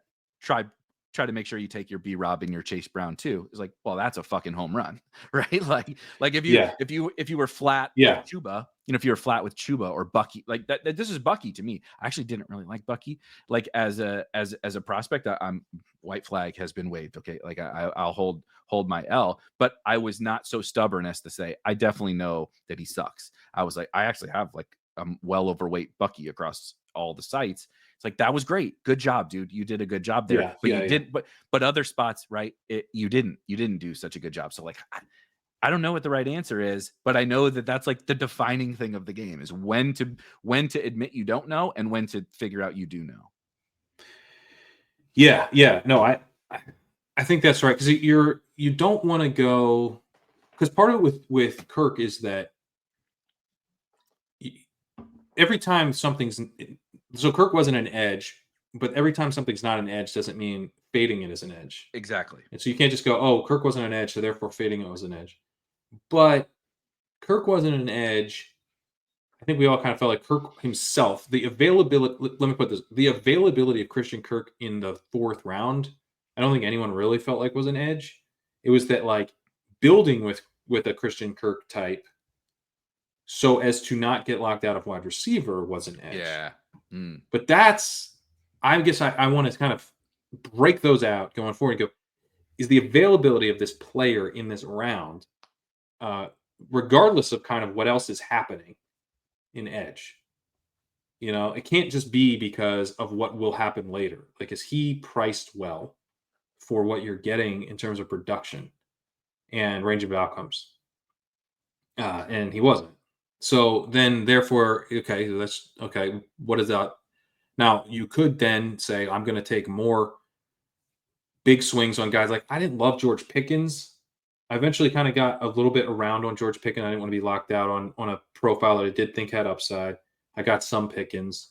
I didn't, I was real into Zay Flowers, who I think was correct in that like he had more upside this year to take a step forward. Now you'd rather have like Henry and stuff. But he's Christian Kirk with a lot more juice and upside, right? He comes with a big thin floor, but he's a second-year potential young superstar attached to Lamar Jackson. He's the best receiver on his team, including Andrews, right? Andrews takes a step back. He steps so up. Good that Deontay Johnson is not willing to go into the football game because they don't care to play Deontay. So yeah, I mean, one of them would just be to take the other receivers in that range. Terry McLaurin was going in that range. Who wasn't. You could say he kind of he's an older player, but then a clear number 1 on his team, quarterback upside. Targets could funnel to him. He's probably a little overpriced as well. Yeah, but not like dramatically so. He just had a little, to me, as someone. This is again probably some confirmation bias. There was. I could tell myself the story of Terry has been held back. I think any ball knower is like Terry McLaurin's a good football player. He's good. Nobody thinks that Terry McLaurin's bad. I'm not saying he's a superstar, but nobody thinks he's bad. Right. And so we can project target share for him just like we can project for Christian Kirk. Like we do have some of that certainty. But we also have like if Jaden Daniels is that dude, like it ain't gonna be Luke McCaffrey. Sorry to tell you, it's not gonna be, and we didn't even know it was Noah Brown. It's not gonna be De'Ami Brown. It's Terry. So like there's kind of the Kirk floor, which was overpriced, but there was just a little bit of that extra juice for Terry that I think made him a little different than Christian Kirk. Yeah, I agree. I think he was a better pick, but also not like a smash. And so you could go. So the funny thing is, actually, we're talking about Kirk, who's typically going in the 4th. Pacheco was probably a better pick than I was giving him credit for. ETN he's been terrible. Awful. He's worse than Tank Bigsby. Can I come back to that just really quickly? I'll never forget the toxicity of old Twitter.com. When Tank was coming out. So I'm a long noted ETN bear. I understand, I understand all the data, right? I've seen it. I saw the prospect profile, blah, blah, blah. I was just not a fan, particularly of his like game and skill set. Really, I know he put up numbers at Clemson, but he's not really a natural pass catcher. He's not that big and not that physical of a runner. Right. He's like fine. Like I think he's a good NFL player. I just didn't think he was like a transcendent, first round pick running back type player. He's better than Najee, but he was closer to Najee than like Bijan, and people treated him more like Bijan than they did like Najee. That's kind of my general take. So they drafted Tank. I kind of like Bigsby. We're splitting hairs. They draft Tank Bigsby, and I kind of like Tank Bigsby as a prospect. I'm really, to a fault, prone to the guys who really produce in bad situations in college. This is a big fault of mine. But like the hits are such big hits when they're they're so good and they overcome really bad college situations, like Isaiah Pacheco. I'm really stubborn to that. Okay, so anyway, that was Tank. He dealt with, by the way, Bo Nix, like bad Bo Nix, early Auburn bad Bo Nix, and then like way worse than Bo Nix, like worst Auburn quarterbacks of all time is what Tank Bigsby dealt with and still succeeded. So anyway, I was a big fan of Tank Bigsby. put out, back when I was a hot taking on Twitter I was engagement farming, put out that Tank Bigsby was better than Travis Etienne. The replies, as you would expect, and the quote tweets were not great. People did, and then as the season played out, fantasy receipts, I believe, picked it up at one point in time of look at this moron, right, giving his takes because Tank Bigsby was really, really bad as a rookie. Fast forward to right now, not such a bad take. I'm not saying Tank is awesome. I don't think it's crazy to say Tank. I think he's a better runner than Etienne. I don't think it's really that close. I think he's definitely this a better version of runner. Etienne anyway. Maybe is he still? I do think he looks significantly worse than like his rookie season Etienne. I don't know what's going on, but he does not look good.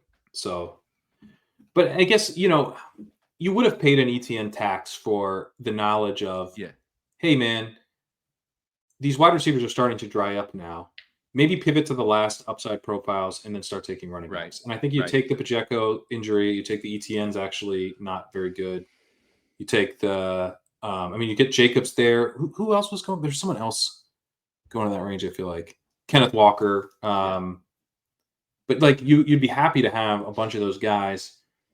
And as it turns out, when you find yourself taking guys because you have to, because it's drying up, that might be a sign that position is actually available later. Right? The position close to what is now available is actually available later. Yeah. Which was the case. I mean, I think in that way, like the early round running back bros ran bad with like stuff like Shaheed getting hurt. Like Shaheed was a smash. Like, there's been lots of wide receivers. They didn't necessarily draft them, but if you were a smart early running back bro and you just hammered the shit out of Rashee Rice and Chris Godwin and Rashid Shaheed, you should be petitioning to Underdog for Sklansky's because like if you built like a 5th round Godwin, 7th round Rashee Rice, whatever, 10th round Rashid Shaheed with Saquon and Jacobs and all that, like, dude, that's the best team you could possibly draft on Underdog right now, and you ran so bad. Yeah. I mean, like Rice being available later was also. I thought Rice was a huge edge, but I wish I had more Rice. Not that none of this matters. Rice was, I do have a 5.55 with Rice. That's pretty good, even with But most of my Rice teams are dead. Yeah. But I wish I had more Rice and early round running back. That would have been smart, and I didn't really do that enough. Hey, there's a receiver here that I think that in the big board I was taking at the 2-3 turn. He's now available in the 7th round. What would you like to do with that information? I would like to pair him exclusively with early round wide receivers and be the best team at wide receiver. Wow. That's the only thing I did. It was so fucking stupid. It was so stupid. How about you take an earlier running back? Yeah. If this guy is a 2nd round value that you can get in the 7th round as a wide receiver, what does that mean? You now have so much excess value at wide receiver that detour is not a fucking detour anymore, right? It's like, right. You've got a shortcut later. We found a shortcut. Yeah, so we technically it is, but you already know you're going to make up that time. It's a shortcut, right? Right, because a shortcut's technically a detour. Yes, but we're getting there faster. It was so stupid. It was and like that type of stuff really bugs me. It truly doesn't matter, but it I mean, we would have made more money, like $35 at a time, right? Like we'd only get our 35 and we probably lose this week with those teams because you have a bunch of injuries, but every $35 time, every $35 you get back is good. We should want more money back. And he was a 7th round pick. He wasn't a 1st round pick. You're not dead. You could win with a Rashee Rice, late. I also fully subscribe to the idea that if we went back in time, not that none of this matters because we can't do this, but I believe that if we went back in time and then things played out again, they play out differently than they did. Yeah. Because, I mean, just us going back, butterfly theory and all that, like we disturbed enough molecules that now, the wind blew slightly differently on a deep pass and all that stuff. Guys are in slightly different positions than they were. All of these things are, happening. It's like a razor's edge, So it's just the tiniest things change and all of a sudden has massive implications. So if I were to go back in time, I would draft even more Rashee Rice, but I'd pair him with different players that play, that getting the wide receiver discount made available, that I'm paying less of a less of a penalty for moving away from wide receiver and taking a running back, because I have this ace up my sleeve with Rashee Rice from a structural perspective. It's best ball back to the future.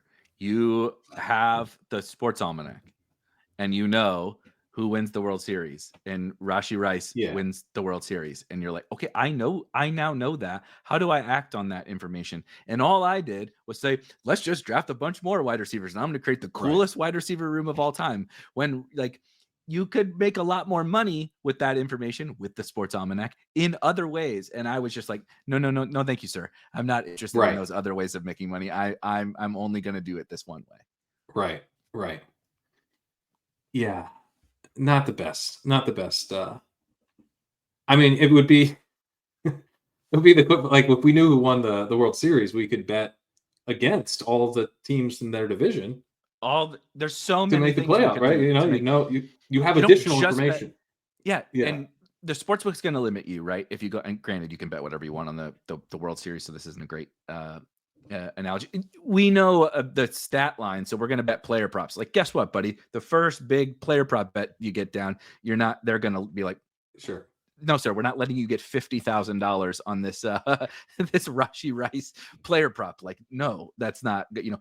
Rashee Rice is this year's Puka. We bet him to lead the league in receiving or whatever, because we know he's gonna, like, they're not gonna let you get that much money down. So you have to figure out alternative ways to get to benefit from that information. And all I said was, what do you mean? I don't care about all this other shit. He's going to lead the league in receiving. I need to get down the money on him to lead the league in receiving. And it's like, well, if you know that, you know a lot of other things that are going to happen. And I was just like, no, sir. No, thank you. I'm not interested in all of that. I keep telling people my biggest regret from an individual player perspective is a name that nobody ever thinks about.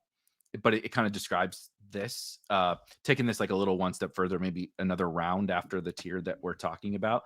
But particularly because this one was easier for me to see with the way that I draft and stylistically and the profile that he was. But it's David Montgomery. I'm like, okay, I forgive myself a little bit. Not really, but just like I understand my mistake more with the Mixons and the Ken Walkers and the James Cooks and stuff. But when we got to David Montgomery, I'm like, David Montgomery also is the perfect profile for the way that I draft, right? Zero running back type candidate. Like, I know he was a little earlier than the zero running back type guys, but like even, let's take Kamara. Kamara is a smash, and I'm stupid for the way that I handled him. But also, this is playing out kind of how I thought it was. I know, it's funny that Kendra now involved. Like, Kendra just scored a touchdown, but if you don't think I danced around a St. Louis sports bar when Kendra and Tyler Algier and Kendra Miller both scored touchdowns in the first 20 minutes of the slate, that was phenomenal. But the Saints have collapsed now. Injuries have a lot to do with that. I'm not saying that I was right about that take, but the Saints have collapsed. It's a mess. Kamara's rushing efficiency is as bad as we thought it was going to be. Now Kendre's playing more.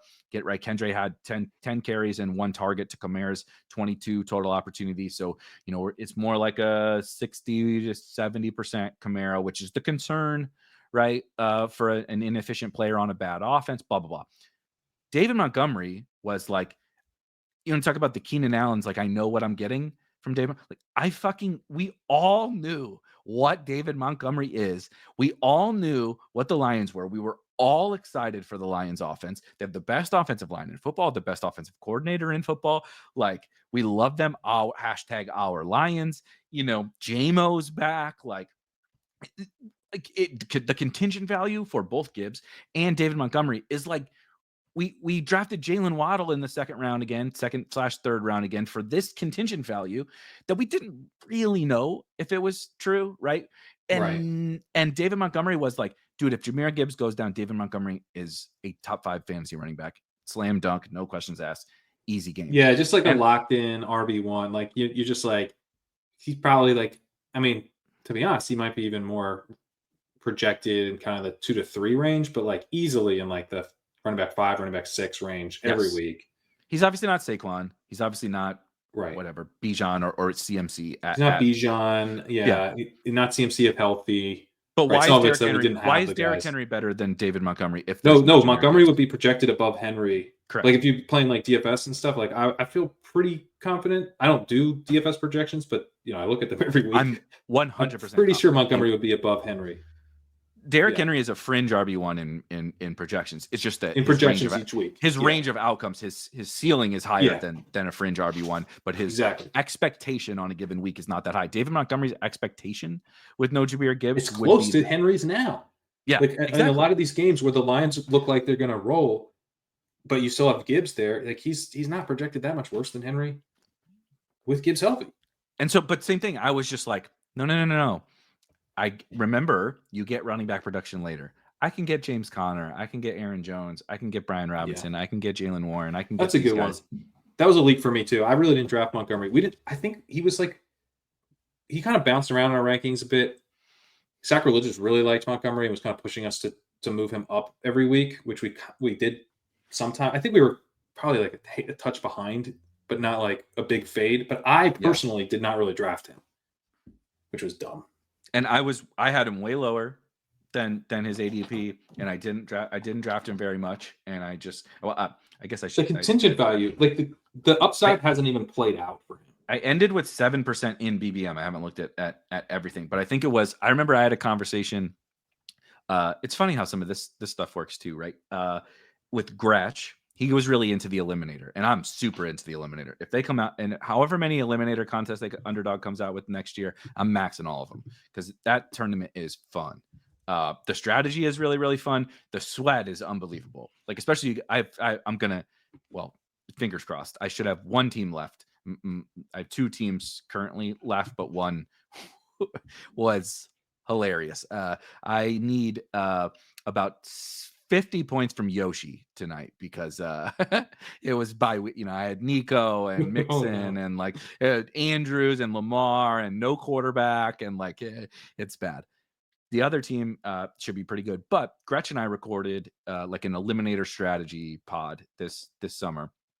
And we started to, shout out Pete. I love Pete, and the whole eliminator ass pick was a funny bit. Yeah. But people took that like very seriously. And what Gretch and I were like, let's talk about what really is an eliminator ass pick. And it's actually not that, like, because Pete's doing it as like a funny bit, right? Right. But there are the eliminator type guy is the guy who has this standalone is valuable to you from the jump, but also, is not strictly a contingent value bet. Like, I love Tyler Algier as an example, right? Tyler Algier needs an injury. David Montgomery has this standalone value. He's never going to be a superstar with Jahmyr Gibbs in the lineup, but he's useful with Jahmyr Gibbs in the lineup. And if something happens to Jahmyr Gibbs, when you get to the late season where the overlap on all these teams, right? There's tons of Saquon, there's tons of Jamar Chase, there's tons of all the overlap is so big. We want some kind of differentiator like, if Jahmyr Gibbs misses, now you have this unlocked upside from David Montgomery. That's the perfect eliminator pick because he can help you along the way and then in the blink of an eye be the best guy on the board to have, but he won't be that popular. And I'm like, I finally was like, if that's good for the eliminator, that run out seems pretty good for BBM. Good for BBM. Yeah. And I was like, dang, dumb. Like, why took you so long to realize this? So I finally started clicking Montgomery, but I was like, man, that kind of profile is one that that's interesting. I've slept on too much. For sure. That's because I feel like I've gained a lot of that. It gained a lot of like useful, applicable type of strategic, lessons from playing different types of formats. And I haven't really done Eliminator. I've probably done like a couple on my phone. I really haven't played it. But I like we know that like playing DFS helps you in best ball. Thinking through these games in different ways, I think is really valuable. So I probably should play more of the eliminator because it gets you out of like that same like you said like you have the shorthand, you have the rules, you can take a dog for a walk and draft, and you kind of know exactly what you're going to do, and it's just all kind of like locked in. That can be good, I guess, but it's not great to like only, there can be certain things you like doing and you think you are an edge, but if you're drafting so similar in every draft that you can basically go on autopilot, that's probably bad.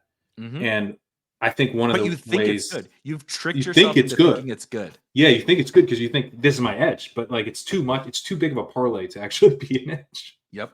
You're asking way too much. But you So learn it, yeah, right? I think If I I want never to. played the eliminator and I never had that conversation, I never like I'm going to advance some David Yeah, Montgomery teams, yeah. and I'm like I really really feel happy about those teams, and it never would have happened if I didn't play this other format. No, I like that a lot. I'm gonna try to dabble a little bit more in some of these other formats because It's it'll also get you fun. thinking. Yeah, it's also It's fun. Yeah. it's also genuinely fun. The whole fun of best ball to me, other than the fact we're all striving to be Pat and get rich from this game, but it's just like, dude, the sweat, like the strategy around it's really really fun. But like Mhm. once we've reached this and we've drafted all of our teams, like we're about to head into week 15, and like, dude, when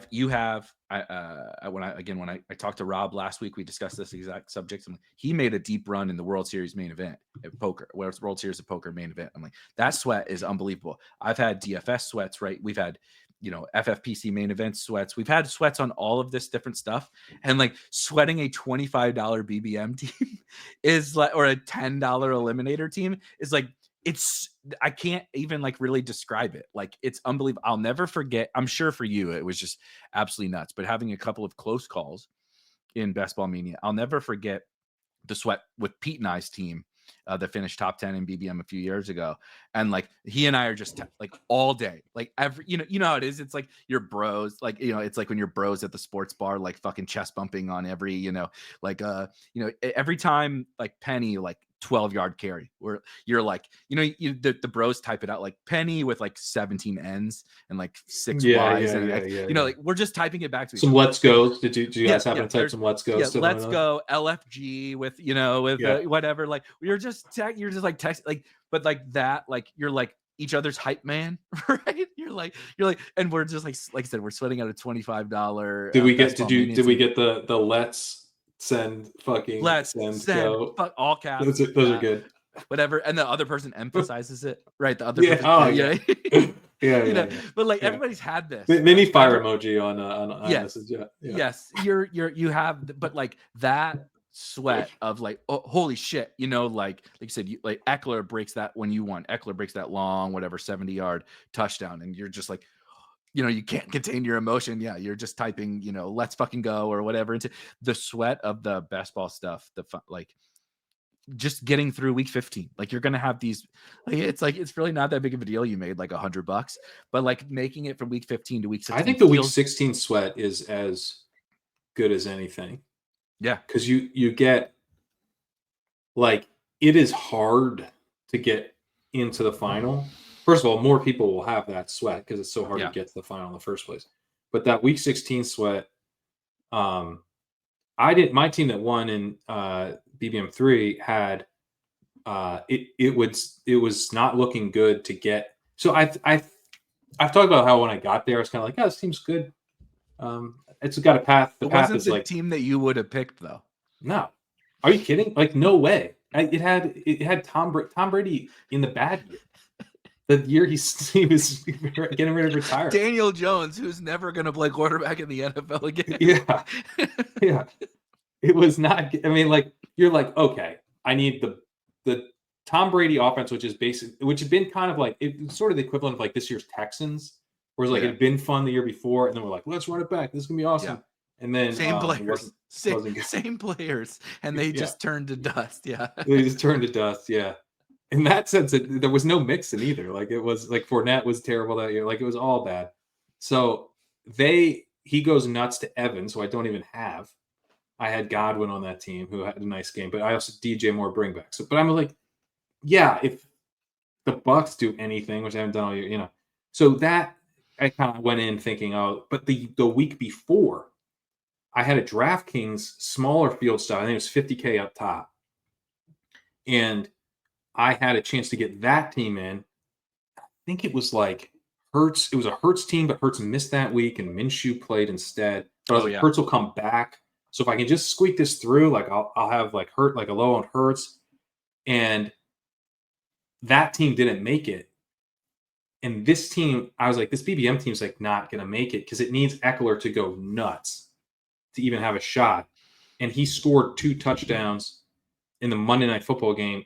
If he doesn't score the second touchdown, I don't even get in to the final. But that was a fun, getting that one through even was just a ridiculous sweat and very fun. And then last year, I just remember like vividly like pacing around, just like if this happens, I get another team in. I was like kind of live to get 2 and I got 1 in, but like the sweat of the week 16, because you need to score like basically as many points as you do to win the final to get into the final. Mm-hmm. It's damn close.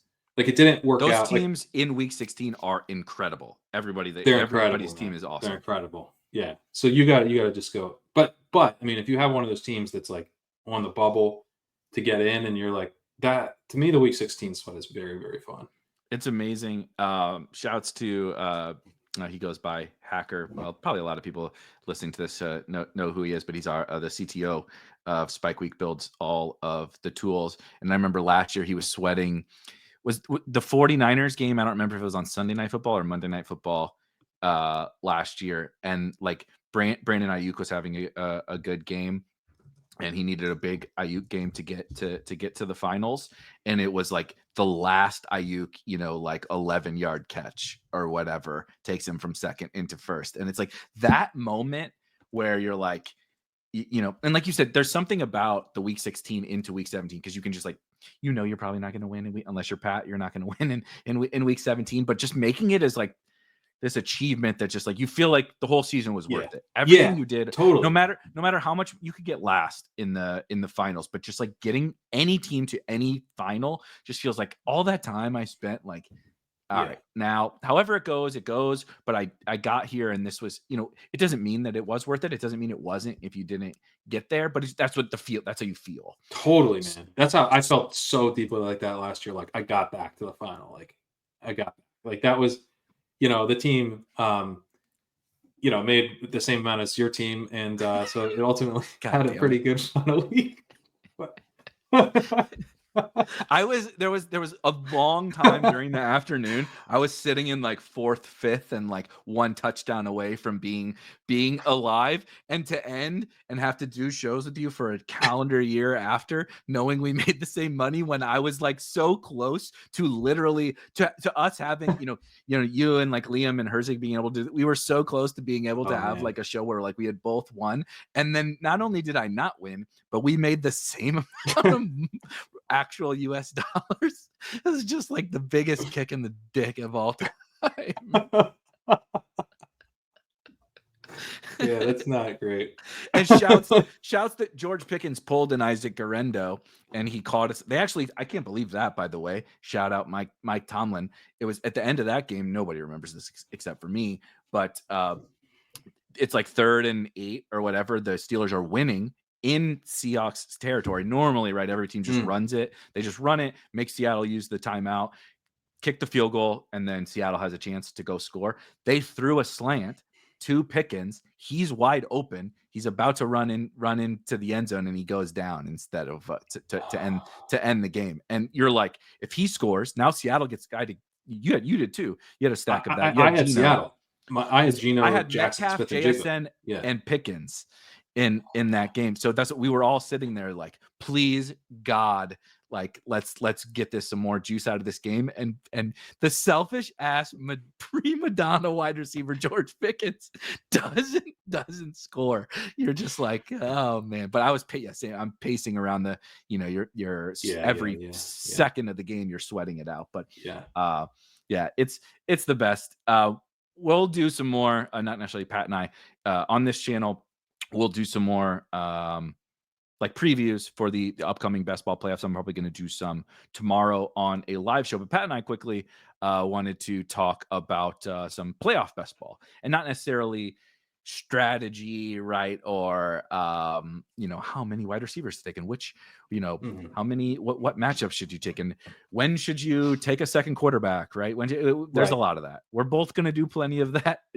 Subscribe to Legendary Upside and Spike Week if you want to get some of that. We're gonna really get our hands dirty. We're gonna get down in the dirt, touch some grass, and talk a little ball and some of our actual favorite NFL teams. Some now that tonight's game really doesn't matter. Both, I believe I saw, we have them both, Cincinnati and Dallas are technically not eliminated. We have them both at 1% with the Spike Week playoff odds. I'll put a link to that in the description. But they're done, right? If Cincy wins, they'll be up to 3%. And if Dallas wins, they'll be up to 2%. So basically, they're both eliminated. So we have a pretty clear view of what the playoffs look like.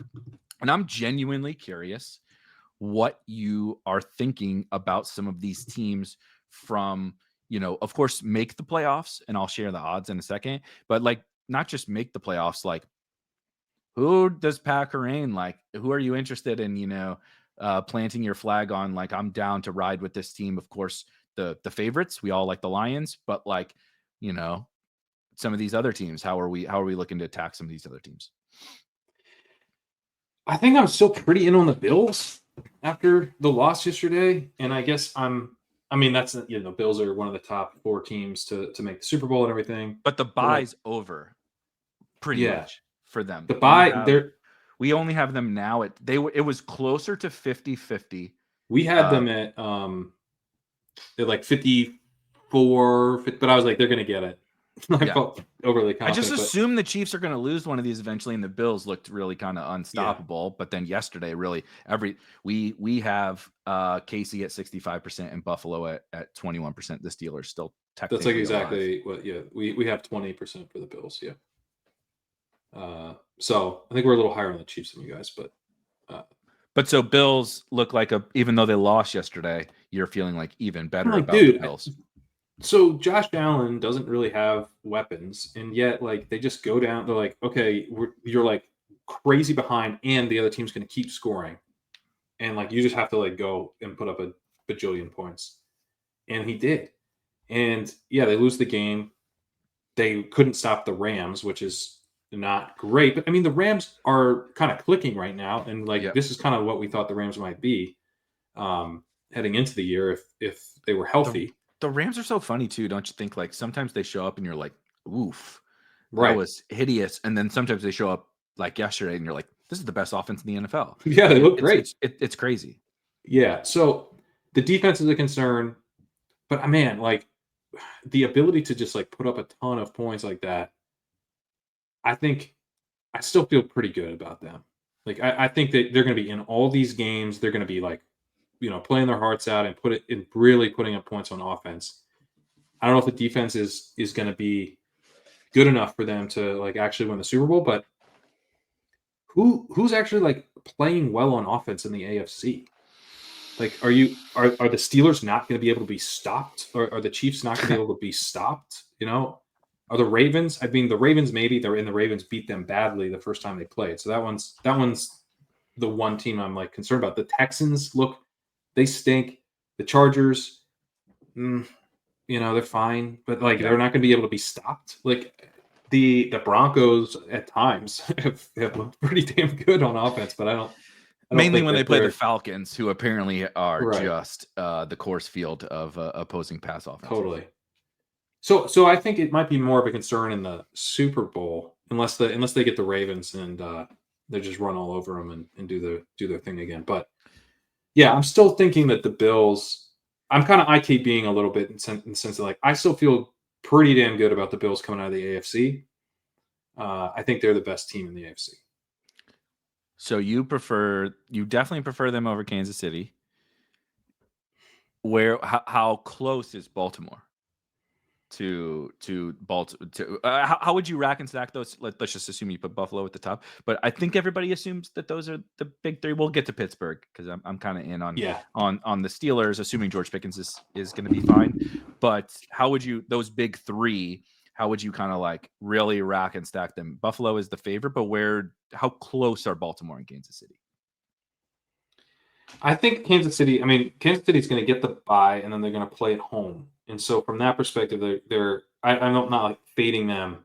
I'm kind of like in line with Kansas City. I think we all are kind of like, what's going on with the Chiefs? They're not nearly as fun as we're used to. Um, they're not as potent as they have been. They're worse even than last year. It's sort of the same setup as last year, but I think they're worse. But I don't think anything about my feelings on the Chiefs is like really that different than the market. Uh, the market, at least in playoff baseball, seems a little hotter on the Ravens than I am. They go pretty early, so you get Lamar and Henry um, pretty much always gone, both gone by the mid second.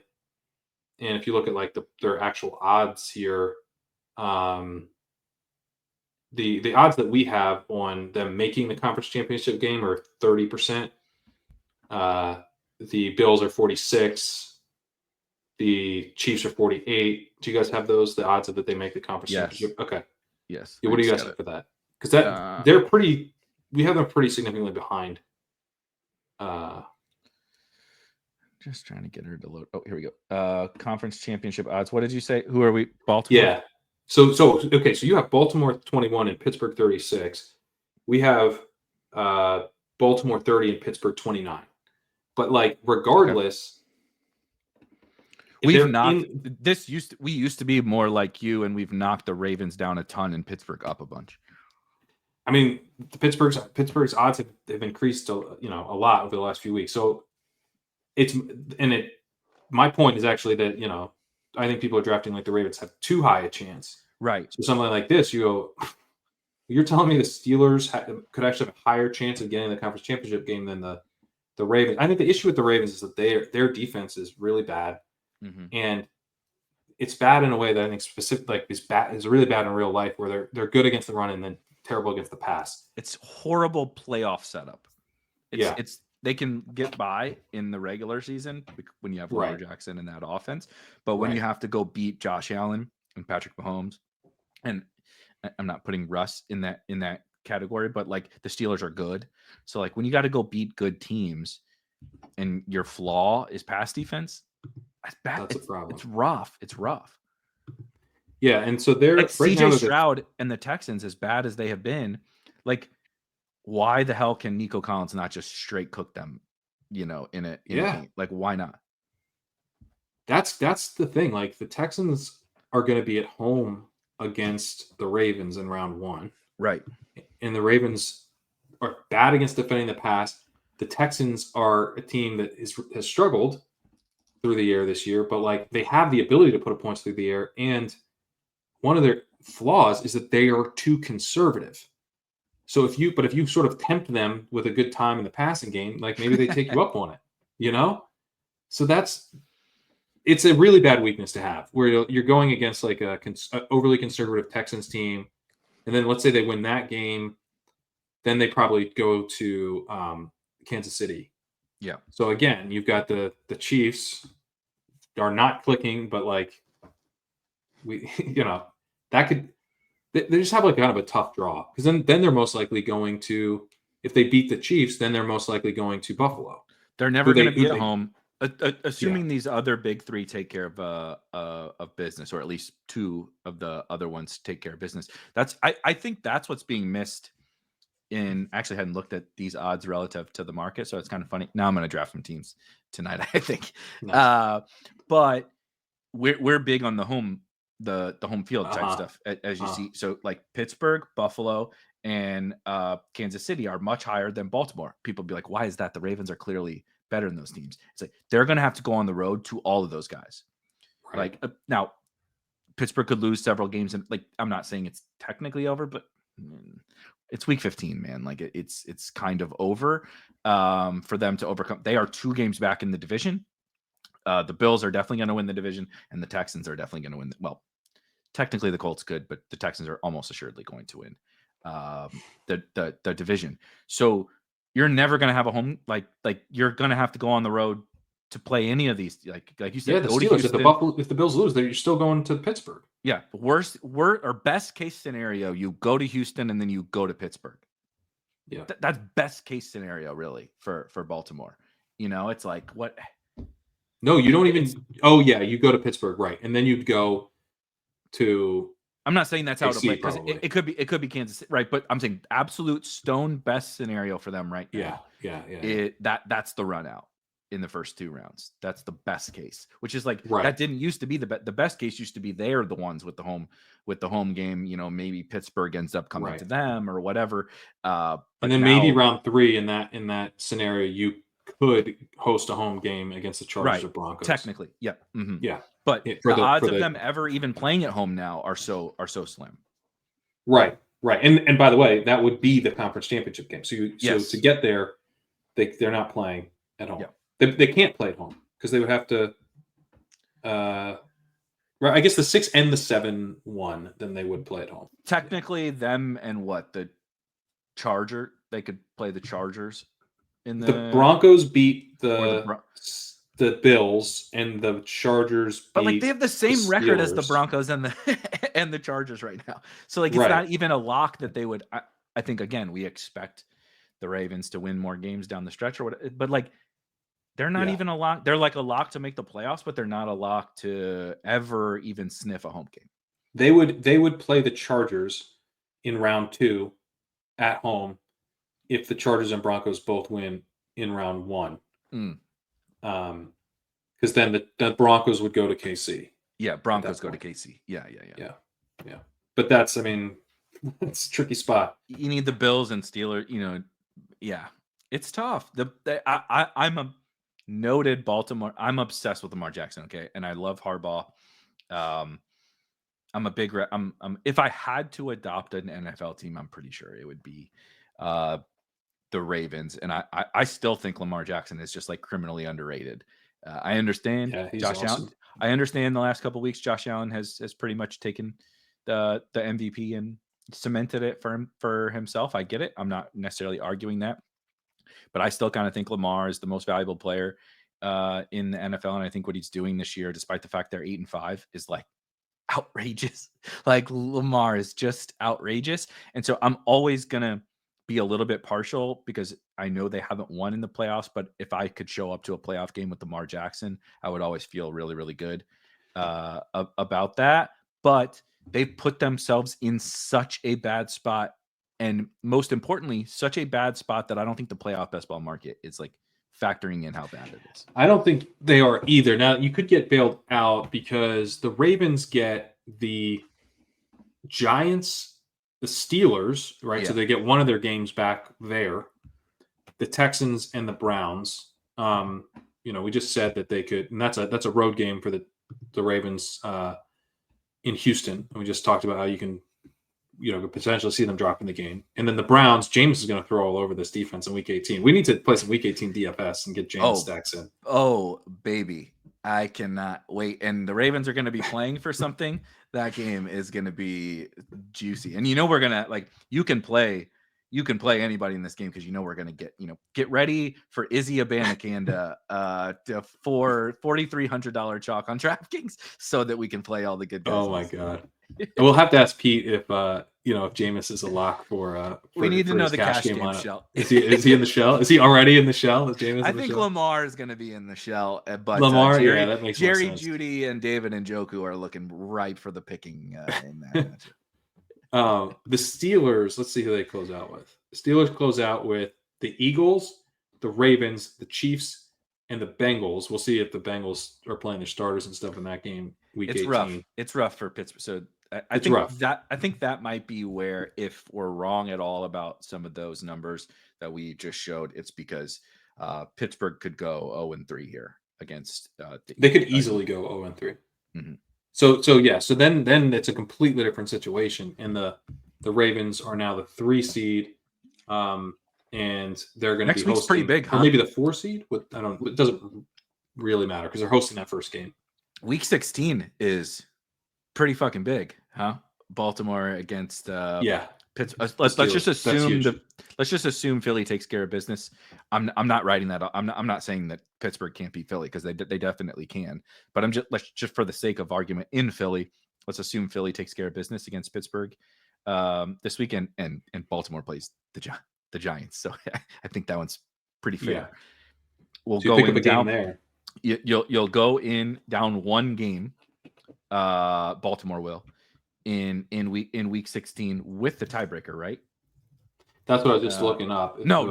So they'll what's the second tiebreaker? Pittsburgh won the first one. Let's just say Baltimore wins in week 16. Now we're tied. What's the conference? It's conference and common opponents, and I forget which order. Divisional record is actually the second. Divisional second. I thought it was so they'll be. Let's see what the divisional record is. Then they would each have one divisional game left in week 18. So man, so they would have a ton to play for in that. Dude, the cash game the Jameis Bowl is going to decide who wins the division. The AFC North, yeah, it's going to decide the AFC North because the Bengals might be just resting dudes at that point. So, right, yeah, okay. So then what's the then next they one? will be tied. They will be tied division record. If the Ravens win in week 16, it will come down. Now, week 17, Texans but the Steelers play the Chiefs, right? So they both have tough week 17 opponents. It genuinely could come down to week 18 for the AFC North. So let's see. The third tiebreak would be their records against common opponents. Okay. And so I don't know who would win that one. Who did they? What division did they play? Let's see. Steelers, Ravens, record, common opponents. Someone must have done this work for us. For sure. Because I don't want to do it. Definitely not. I definitely don't want to do it live on. No. Out of here. No, nothing came up. I look dumb enough as it is, just speaking, without doing work. So I guess it'll come down to, what they must have played the NFC the NFC East.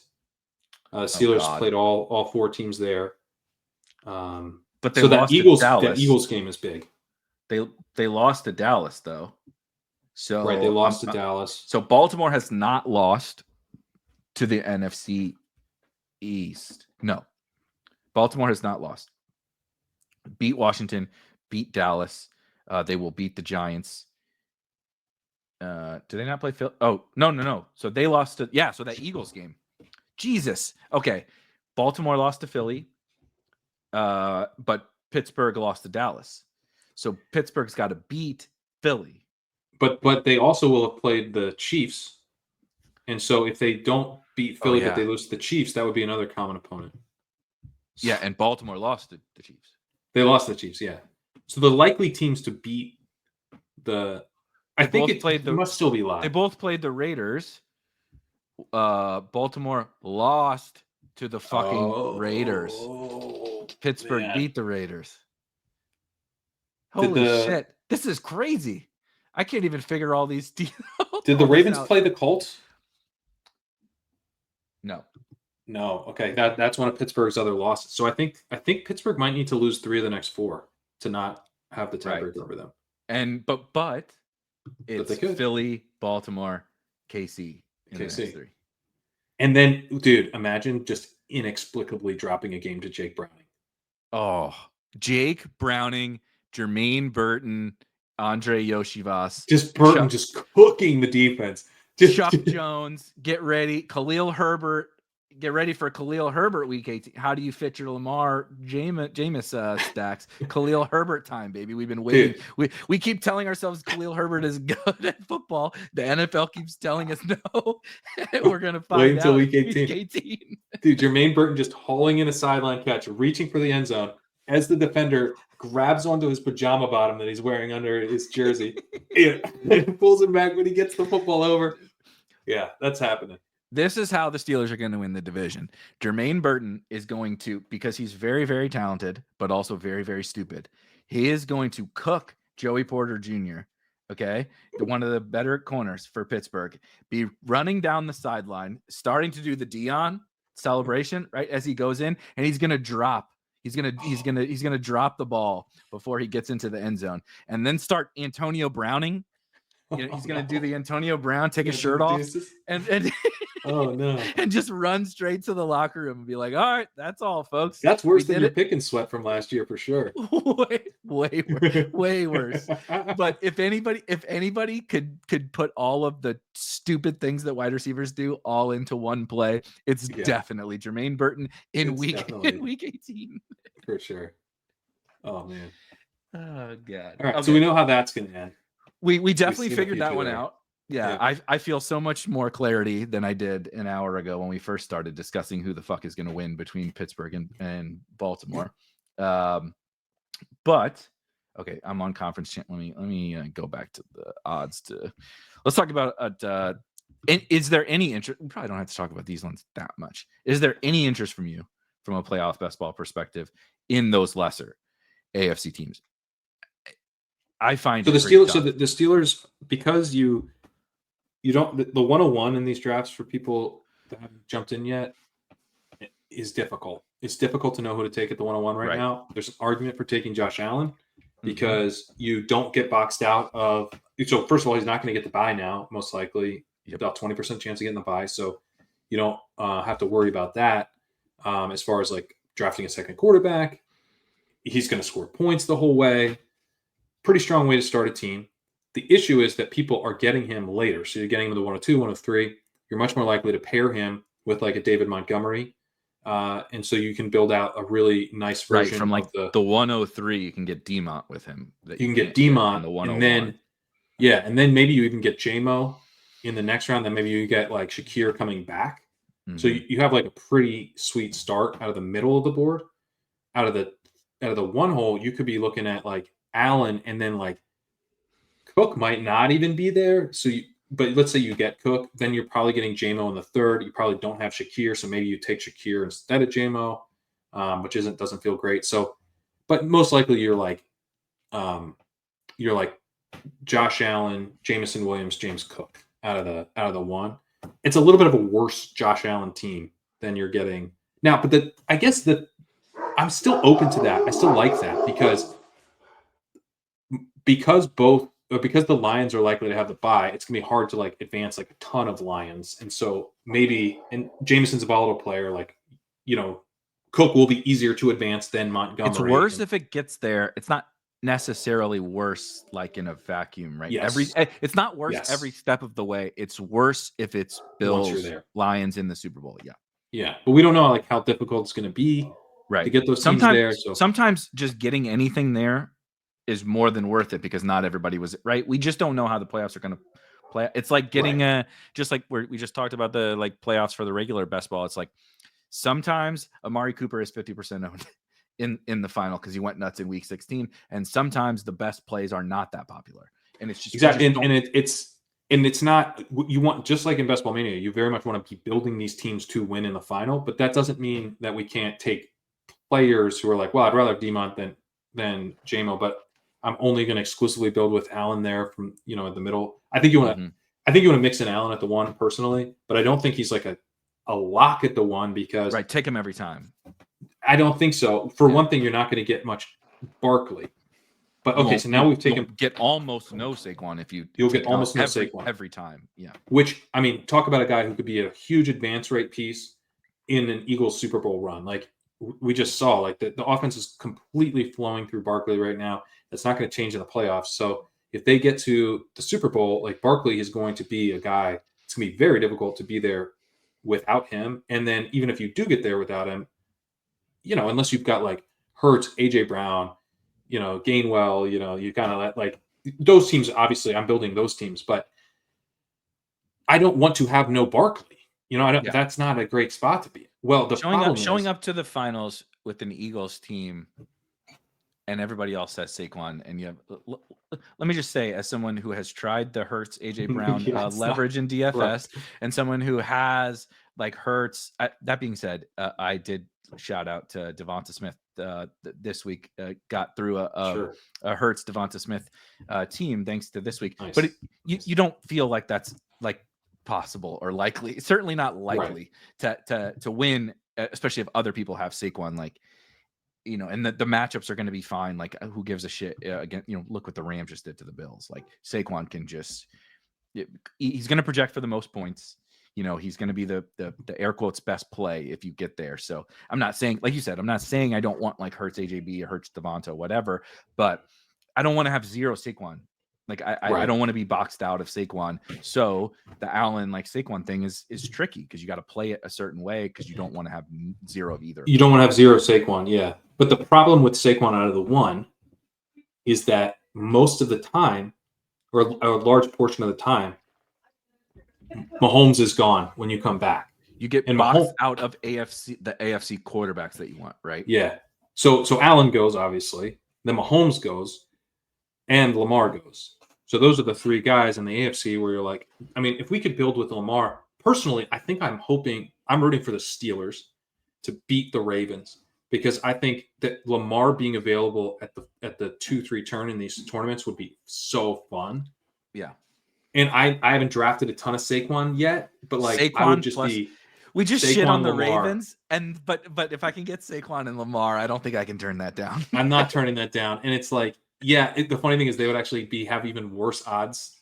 Like their odds between them and the Steelers would, but like I would still. I don't care because this is so fun. Everything we just said, throw it in the garbage because Lamar go Burr. Yeah, Lamar go Burr. Sorry, Lamar go Burr. Now that their odds are only, what are they? Now they're going to be 5%, like 20%, yeah, 15% to make it. Oh, well, now you can't. You have to take them now that they're. Wait till they lose to the Texans in Week 17 too, and then we're really like, okay, now it's 4-5 turn Lamar. 4-5 turn Lamar is pretty sick, actually. But that's not available at all, like ever. So it becomes Russ. It becomes you pray Mahomes gets back, or you get Russ as your Super Bowl quarterback.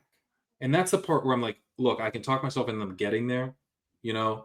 3 seed, we're gonna have at least one home game. Then they beat the Bills in Buffalo. I could see that. Okay, now we're getting them going to Kansas City for the conference championship game.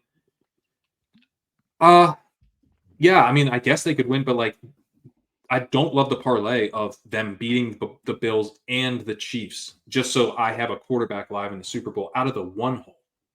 I had my pick of everybody. Yeah. So that's where I'm really struggling with. I think the move is probably to take Barkley because there's the best team that you can build is if you get Mahomes back. Now you're building through the 1 seed on the AFC side and the 2 seed on the NFC side. That's pretty fun. So, but you kind of have to pray Mahomes comes back, and he often doesn't. So, I don't mean to totally pivot the conversation, but I think it's relevant to like how we attack the first round because of the NFC side.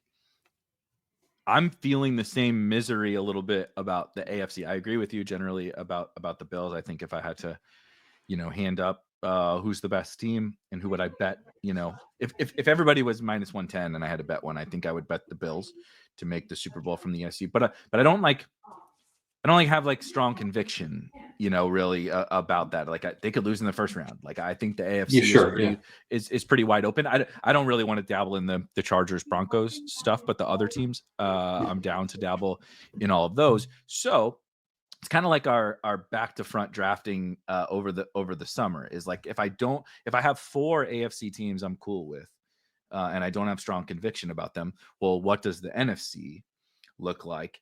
And I'm curious your thoughts on that because leading the witness, I could see a Packers run. I could see a Vikings run. Yeah. I could see runs from those guys. I don't think I could see the Washington thing, but maybe I need to open, as our friend Dave say, I need to open my third eye on Jaden Daniels. But Lions and Eagles feel like the heavy hitter, like the pretty big heavy hitters on that side. That being said, this week's Carolina game didn't give me the warm and fuzzies about the Eagles. So I feel pretty good about the Lions. It's a quick note. Aiden Hutchinson might be back. Really? For the playoffs. There was a note today. Oh man. Literally today. Hold on. I don't want to misquote.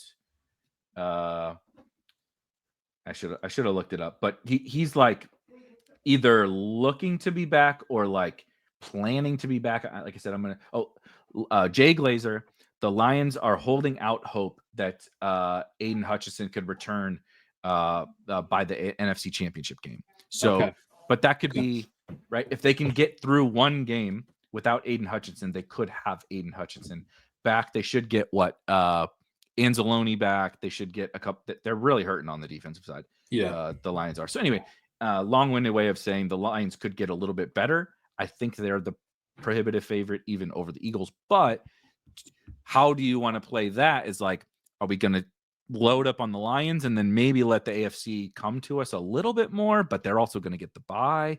The NFC. I'm trying to back the front draft, but I don't have like mega conviction on either side. You know what the problem is that we don't have Stephon Diggs from like 2 years ago or Travis Kelce from like 2 years ago. Because if we had either of those guys in the pool, I think they'd be the 101.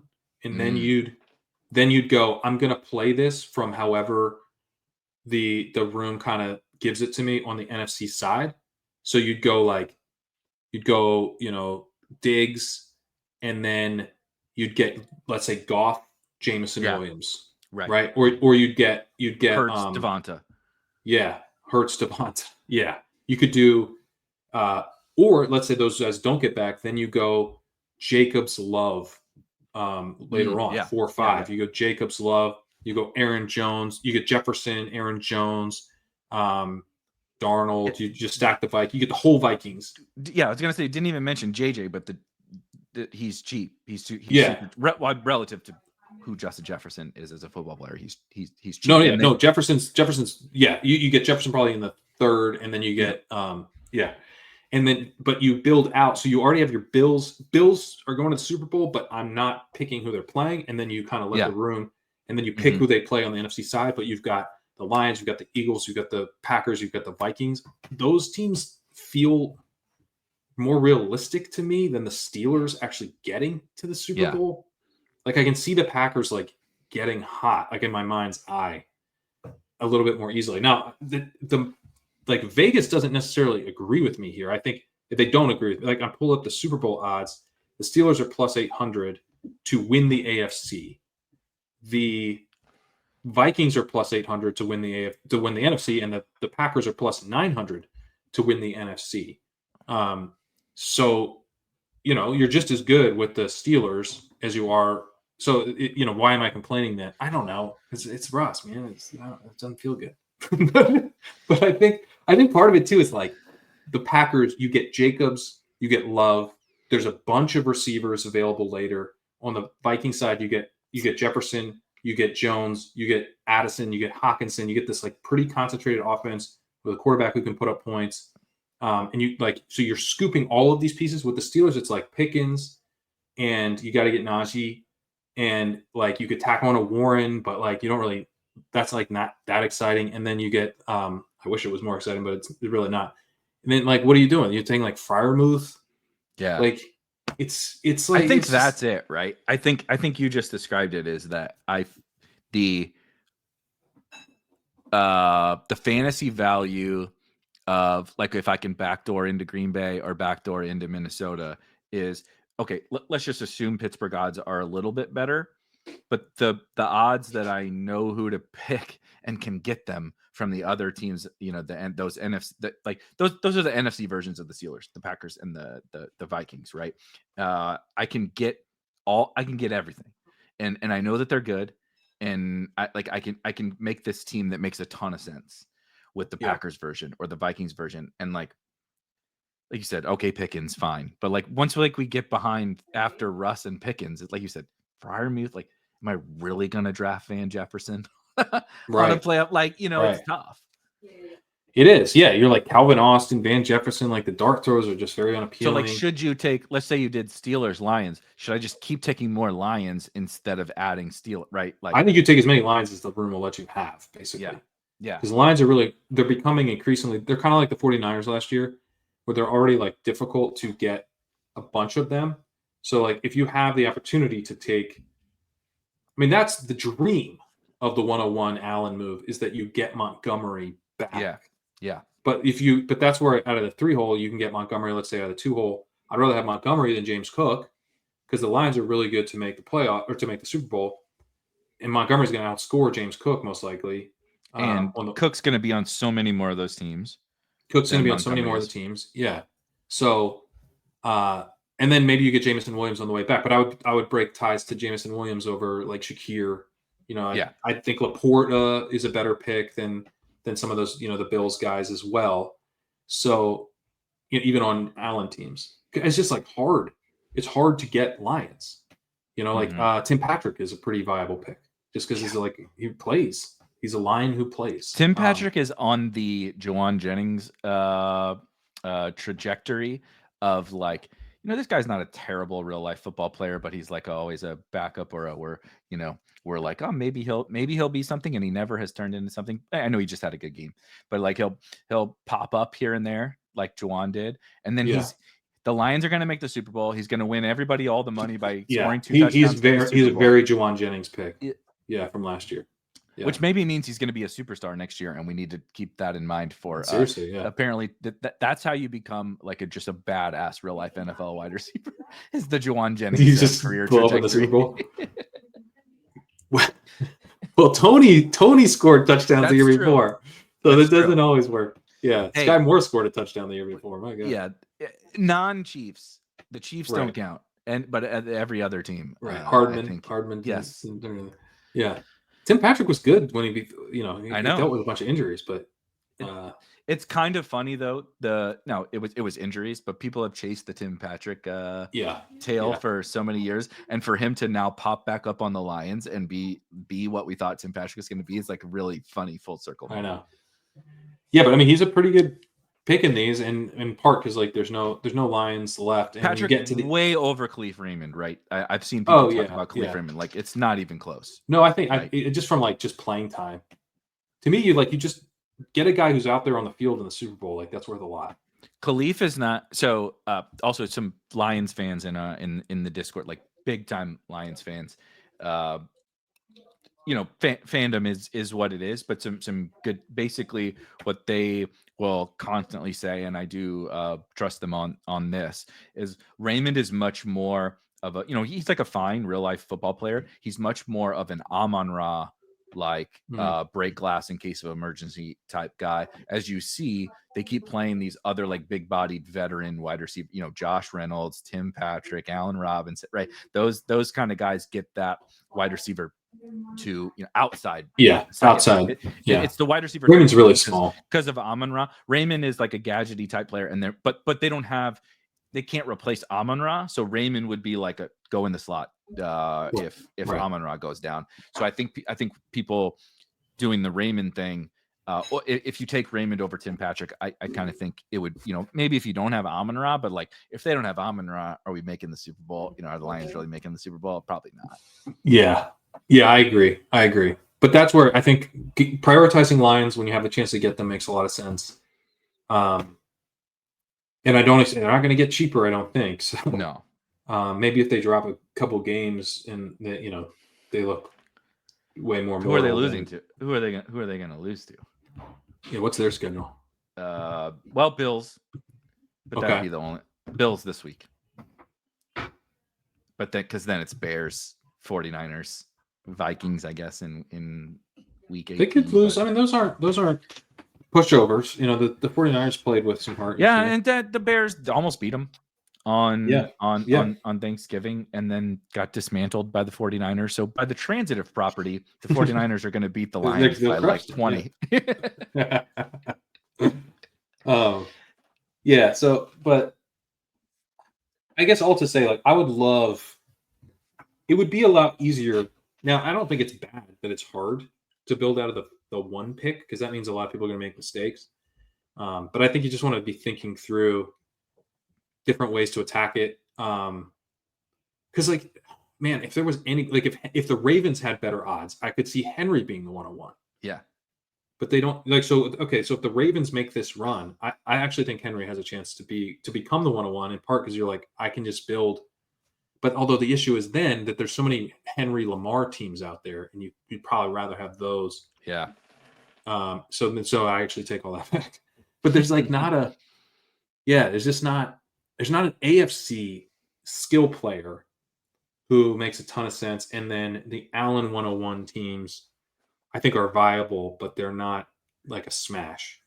And I just don't want to be fading Barkley, um, but having too much Barkley, Russell Wilson isn't. To be clear, because I was talking about this morning and getting pushback from Nez, a Steelers fan, saying like you're going to be sad if you don't have Barkley, Russell Wilson. I think almost by default you will. If you're drafting sharply out of the one hole, you like will have that. It's almost hard. It's hard to avoid it. And that's like where I'm just like, how big a part of my portfolio do I want Barkley, Russ Wilson stacks to be? Because the only other option is Stroud or Herbert. Right? Yeah, and that's very unappealing. I don't see them as skeptical as I am of the Steelers actually making it to the Super Bowl. I mean, Stroud has really shown nothing as far like they're going to go on a magical Super Bowl run. Like I'm not. What if, and not even just what have the Texans done to instill any confidence at all? Right. They almost lost to Mac Jones and the Jaguars, dude. Yeah. In a way, the Chargers make more sense to me. And they're just so thin. Like, I think at their absolute peak, Herbert being Herbert, defense playing well, being able to run the ball, I think that they're fine. But like, you see, like they're so reliant upon the most fragile rookie wide receiver of all time. They're so reliant upon QJ, like knowing how to catch a football. Like it's J.K. Dobbins, right? Like it's rough. Like I could see it more. I can't believe that, but I think I could see the Chargers more than the Texans, honestly. But like, the playoff best ball stuff comes down to, for me, how much do my actual hard-earned American dollars am I willing to put into this really, really crazy like type thing? And with those AFC teams, I just don't know that I ever want to take Charger stacks over adding on to Lions or just betting, like you said, betting on Russ, right? Or take my Saquon teams and just be like, all right, Eagles, Steelers, it is what it is. I know a significant chunk of my portfolio or whatever chunk of my portfolio is going to be this, and I don't like it, but I would rather do it than be like, all right, Lad's going to go scorched earth over against Mahomes, Josh Allen, Lamar Jackson. I don't really see it. Whereas the NFC side, like we just talked, like I feel better about the Allen thing, honestly, as we talk this through, like Allen, and then like, all right, I could see Minnesota. I could definitely see Green Bay. I could see those teams going on a little run here. And sometimes you can get the Eagles stuff. You can get the Lion stuff, some of it, not the best pieces, but not Demon and Gibbs and Amon-Ra, but like you can get Laporta and JMO and Patrick and whatever. So I am starting to lean to Allen at the 101, but then like you said, I also don't want to be locked out of Saquon either. Yeah, that's what it is. We're right back to where Saquon is the 101 by ADP. So you'll sit there at 2 and 3 and you'll get Allen. So it's not like I'm not getting any Allen, but it was And the other thing is that I think Amon-Ra has a case to be mixed in at the 101. Big time.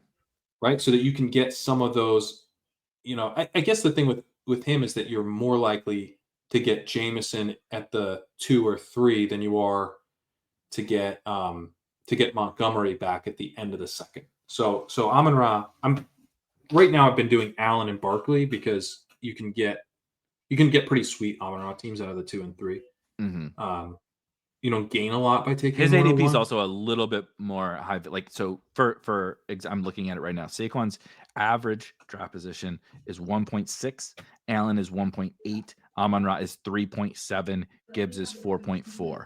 So why do I say that is because, it's not so simple as every single draft is going to be Saquon, Allen, Amon-Ra, get right. Sometimes like it's a little fluid. Like we're discussing how chaotic this is, and drafters feel that same way. Not every a lot of the times it goes very according to plan, the top 2 or 3 picks in playoff best ball. That's not the case this year. Right. Yeah. It's the other thing about, so you go Barkley, let's remove Allen from the conversation because he's very clearly a bet on, like when you take a quarterback in this format, like that's you're betting Super Bowl. on it just doubles as a futures bet on the Bills to win the AFC. But okay, excluding him, you get Saquon, you get Amon-Ra, and then you get Gibbs. And so it's 3 NFC pieces, 3 NFC skill players are the first to come off. But then some of the more interesting bets beyond just the Steelers, like we talked about, are on the NFC side. And then also, Hurts could get back to you. You take Amon-Ra on the 103 or Gibbs at the 104. You can get Hurts coming back, but you've immediately bet against your first pick. One of these two guys isn't going to make the Super Bowl. And you have an AFC bet incoming, and it's going to be one of the Russ, Herbert, Knicks, right. I'm not saying you got to draft those guys because you have Hurts, but you said, you've now bet on not just the matchups, you've bet on, okay, Eagles play the Lions in the conference championship, Eagles win. Yeah. And now I need a cheap AFC team to make. No, you can still, because you can build those because you get the Bills are cheap. The Bills skill position. You're right, because I can get and there's cheap Chiefs too. And yeah. But so you're actually okay there. It's just that the versions of what you did are worse because you just bet against your first round pick and you only took the shitty players from the good teams on the AFC side, right? Right. Yeah, in a way, right? Like in another kind of alternate universe situation. What if Montgomery wasn't on the Lions? Then I think that Gibbs should probably be going ahead of Barkley. You'd still have the same conversation about, you're getting locked out of the quarterback thing, but I think he should probably be going ahead of Barkley. One, because he'd probably be scoring closer to Barkley. But two, more importantly for this discussion, Goff is going to go after Hurts. And so you're kind of getting more, you're more likely if you wait to take Barkley a little later, then you're more likely to get Hurts coming back. And you're more likely to get Goff paired with Gibbs. So that the teams would just make a little more sense. But you end up in a spot where you take Barkley and you get a quarterback coming back, but it's Goff. You're like, okay. Well, now I'm betting that the Lions make the Super Bowl because the Lions have a bye. So it doesn't really make sense to go Lions. I mean, I guess you could go Lions and then Steelers to cover the bye, and you're secretly hoping that the Steelers actually make the Super Bowl. I can't think of a worse team though to cover the bye than the Pittsburgh. Right. It's not exactly an advance rate move. Yeah, because it's a thin team. Yeah, so I don't know. It's just it's kind of a puzzle right now. But when you build good versions, when the teams actually come to get the nice thing about these right now is that it's all off by about a pick. So if someone comes in and does something unexpected, you can be like, oh, I'm cooking now. I've got, we actually, I did one with Davis earlier, and we were out of, so we didn't end up with the sick team, but someone went Brown, Hurts, and then we passed on Kelsey. I forget what we did. We had, we must have had Goff. We must have did the Lions thing. Yeah, I was about to say you passed on the Chiefs. What? He passed on the Chiefs. Yeah, it was crazy. And then the guy out of the 6 was able to take Pacheco, Kelsey, I believe. It was something crazy like that. It was a 6 start. But that, if you, to me, there's almost worth doing because if you end up with Hurts, AJ Brown, Pacheco, Kelsey, you're like, oh, I see it. I see how I win all the money now. But yeah, it's a very chaotic form of best ball. And one where it makes more sense split up whatever you want to put in, split it up into as many entries as you have time to draft. That's a great that's a great kind of shout is you can have the greatest takes. You can have this I don't think I'm this doesn't make a whole lot of sense. I don't think I'm a particularly good NFL playoff best ball player, but I think NBA playoff best ball is probably my best actual best ball sport. Oddly enough, there's a little bit of difference to it because there's games played, right? The NBA playoffs are 7 game series as opposed to one individual. So it's even more variant because it's even high. You're I want my team to advance, but I want them to play 7 games, which is it's doesn't, those are totally opposite things. So this year as an example is very difficult. The Celtics won the championship and of course went to the to win the championship, go to the finals, but they're just demolishing everyone along the way. So it's Jason Tatum was the 102. How the hell do I get Jason Tatum to the finals. It didn't work. It didn't work out great for me personally, even though I literally nailed like every like I picked Mavs Celtics, which was like kind of a low-key thing. I picked Pacers and Knicks to make runs and all that kind of stuff. It's like you nailed everything, but it was borderline you needed to get the right run out in your pods. You need to get a right run out in your drafts. And I feel like I struggle a little bit more with that in the NFL. The single game thing is part of it, but also why I was excited to talk about this is like these middle ground teams. I feel like I have a better handle on maybe in something like NBA, like what can the Knicks really do and what can the Pacers really do versus in one game. Like Right. I'm kind of bullish on the Vikings and the Packers both, but I also think the Lions are the best bet in the the whole player pool. So like, how do I balance that across a portfolio? Right? It's like, how much do I invest in like Darnold, JJ, Addison, etc., versus how much do I just say no, dumb, take the layup, the Lions, but then you feel really stupid when Jordan Love comes out and does beat, goes to Detroit and and you're like, see, you thought the Packers were undervalued, but you didn't, but you also, it's this weird balancing act where I simultaneously feel like the Lions are a slam dunk, but also the NFC has the two best kind of value stacks. The reason I think that this is such a fun format is that like you can't just go in and draft the same team every time because people will just like there's six total teams, 5 other people just taking the guys they you like want. the same guys they like the same guys you do. And so you're kind of forced to mix it up, and then your edge is building the teams that are actually live to win all the money. So you're building a bracket. You're building an actual bracket, not just I'm taking guys who score a lot of points and not taking 3 AFC teams or 3 NFC teams. There are certain times where you can do that, but they're very sort of specific. Like with this collection of players, like I really need to run it. Like I have Kenny Gainwell and Ray Davis, or Kenny Gainwell and Ty Johnson. I built a pretty clean Bills Eagles Super Bowl, but I need to bet on a running back to help me get there along the way. You like also.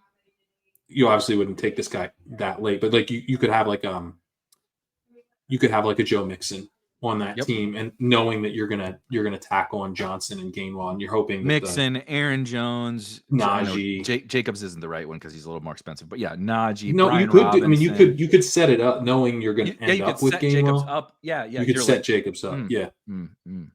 You could like Jacobs is like I'm betting on Packers Eagles conference championship. And then I'm gonna lose Jacobs, but I'm gonna show up to the Super Bowl and I'll have a cheap Bills running back, which we saw yesterday could end up going pretty well, and I'll have Kenny Gainwell, which you get a little contingent value with nothing else, and maybe he scores a touchdown randomly in the Super Bowl. Like that's the other thing about this tournament. It's like if you have a guy just like 30 and a touchdown from Kenny Gainwell in the Super Bowl, it's like he's probably your flex. He's not passing Barkley, but he's probably he's probably your flex at least. It's a 6-figure 9 points. It's a 6-figure 9 points, right? Like in regular, I know everybody that's listening to this understands the differences, but like the Kendre game yesterday, which literally was this 35 yards and a touchdown in the Super Bowl, is the difference between a min cash and maybe shipping everything. And in regular best ball, it's just like, it doesn't matter. Like it's like that guy might be your flex play, but you're not winning anything with your 9-point flex. But that's what makes it fun. Just quickly, I want to hit like, is there any like level of like hot takes or whatever? Is there any hope for the Rams? Is there any hope for the Bucks? Is there any hope? We talked about Chargers, like Broncos or whatever, but maybe you want to add there, right? We do have Seattle up now to a very nice 69%. We haven't touched on them. Bucks have taken a decent lead now over the Falcons. The Falcons are just man. They're cooked. I know it's 53%, and I know they can still get there, but Kirk is cooked, and that defense is fucking pathetic.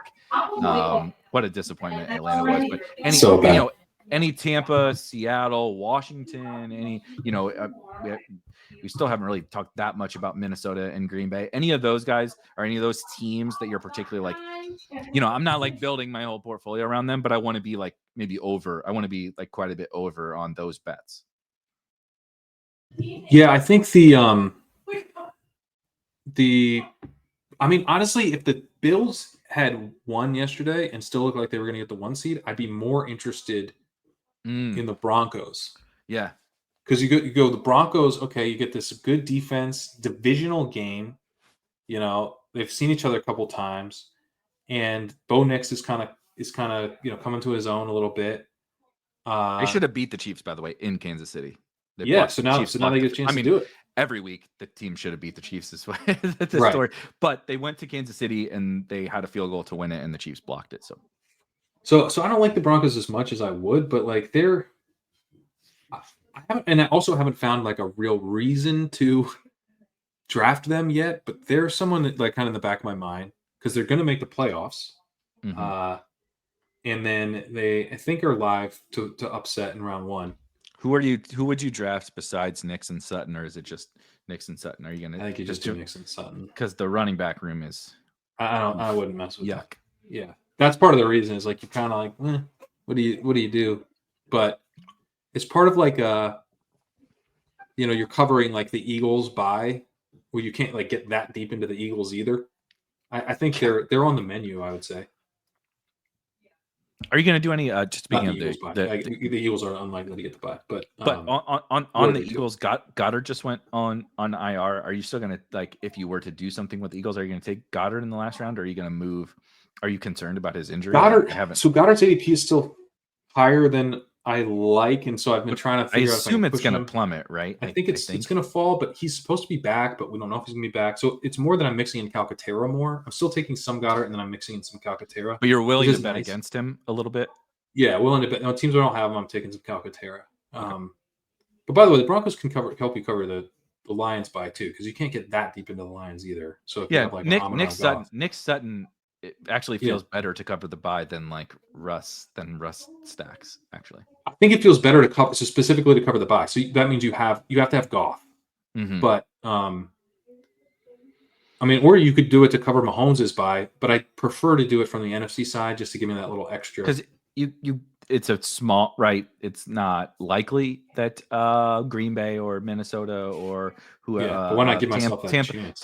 but like Baker Evans is no different than now. It's the I same, know yeah. that I know that they need, but we have Tampa Bay at 65% and Denver at 71%. So it's almost no difference from a data perspective, making the playoffs. And fantasy wise, it's definitely no different. And no one's picking the Bucks to make the Super Bowl, but like those are Yeah. the little things because you also don't need them to make the Super Bowl. You're not actually betting on that, but if it happens, it If would work out very nicely.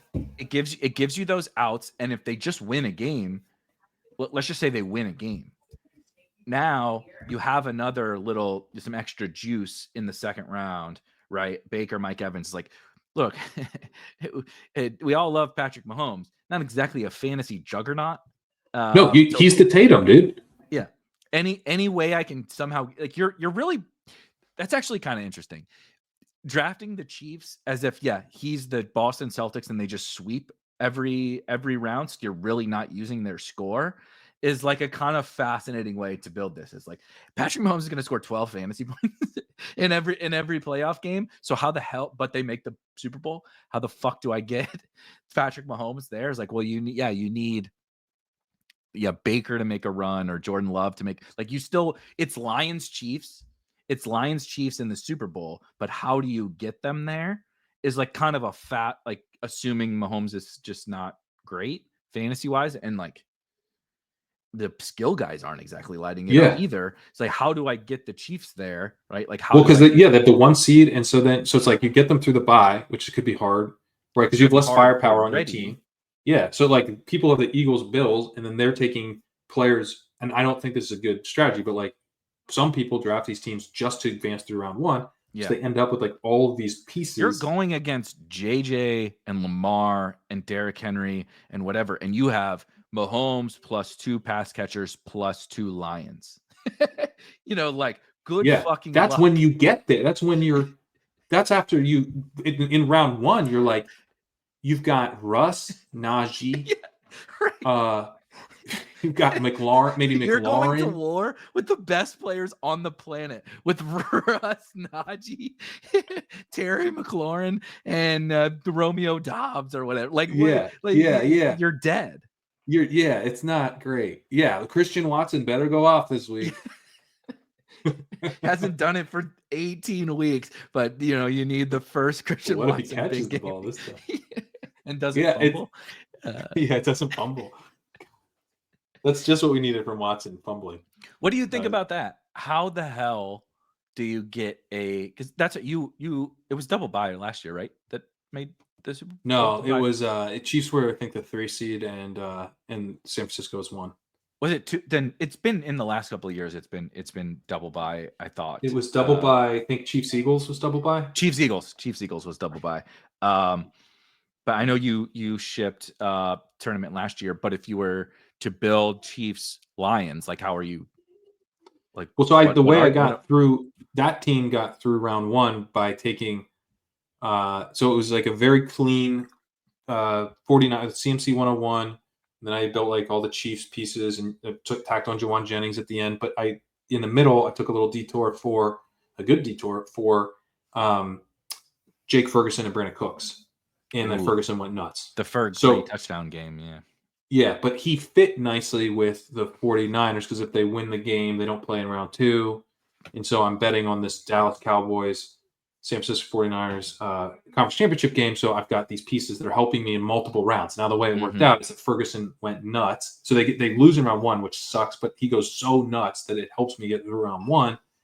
And then all my Chiefs come online with the bye. Or my 49ers, who actually score points, come online with the bye.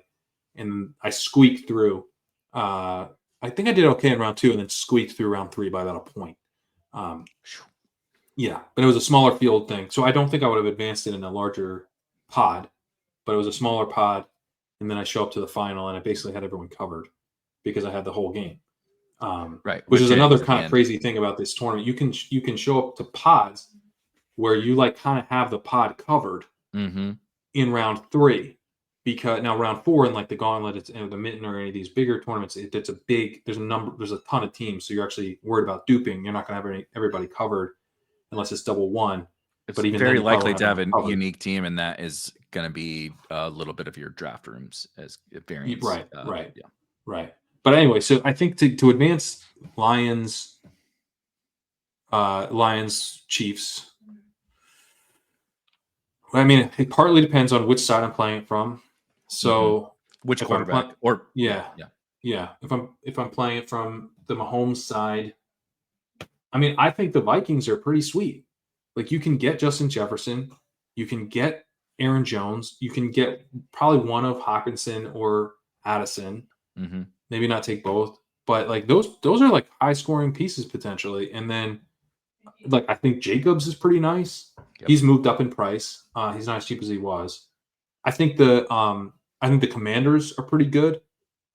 Real consolidated, right? Real consolidated for Washington, which is nice. If they happen to pop off Jaden Daniels, Brian Robinson, Terry McLaurin, like kind of. I see. You get a quarterback who scores points.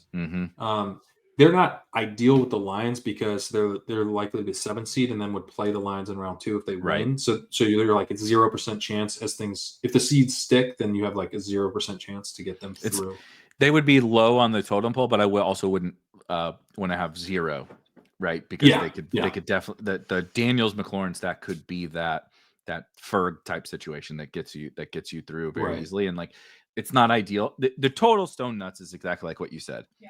My get me through team also gives me a path to the conference championship matchup, which is our ultimate goal, right? We want the Super Bowl matchup, but we also then on the opposite side I want the conference championship game because then I win. No matter, it doesn't matter. I win, right? I'm gonna get a live team. Assuming the Chiefs win, I'm gonna get a live team through. But I also don't want to. That's the fun of the playoff baseball thing. Is like that's not the only way you can put the puzzle together. There's a lot of ways that it comes together. I think the Bucks are the more I haven't done a ton of drafting today. I'm going to do some tonight, and I think the Bucks will be a team I'm mixing in for bye week advancement because they're now pretty likely to make the playoffs, and you have unlike the Broncos, you have multiple pieces to get through at running back, Rashad White and Bucky Irving are pretty solid picks. And then Evans. So there's you have the trifecta, the running back. So you're covering, if you're covering the Lions and you have the running back, Goff and JMO, now you have a running back, wide receiver, Right. and quarterback that can cover that part of it for you. So that's nice. And then you also have the advantage of the Buccaneers right now would slot in as a 4 seed. So they're not going to be in the way of, when you talk about the Commanders, even the Packers might go play the Lions in round 2. They're currently the 6th seed. The Bucs, because they'd be a division winner, would be the 4 seed, maybe the 3 seed, depending on how the NFC West plays out. But it doesn't really matter. The big thing is that they're unlikely to play the Lions in round 2. So I think they're a pretty good team to cover both sides. Obviously, you don't get the Super Bowl equity of multiple outs at the quarterback spot, but you still have a potential conference championship round where the Bucs have a bad defense. The Bucs could go to Detroit and have to throw a bunch in a game where the Lions are putting up a ton of points against them.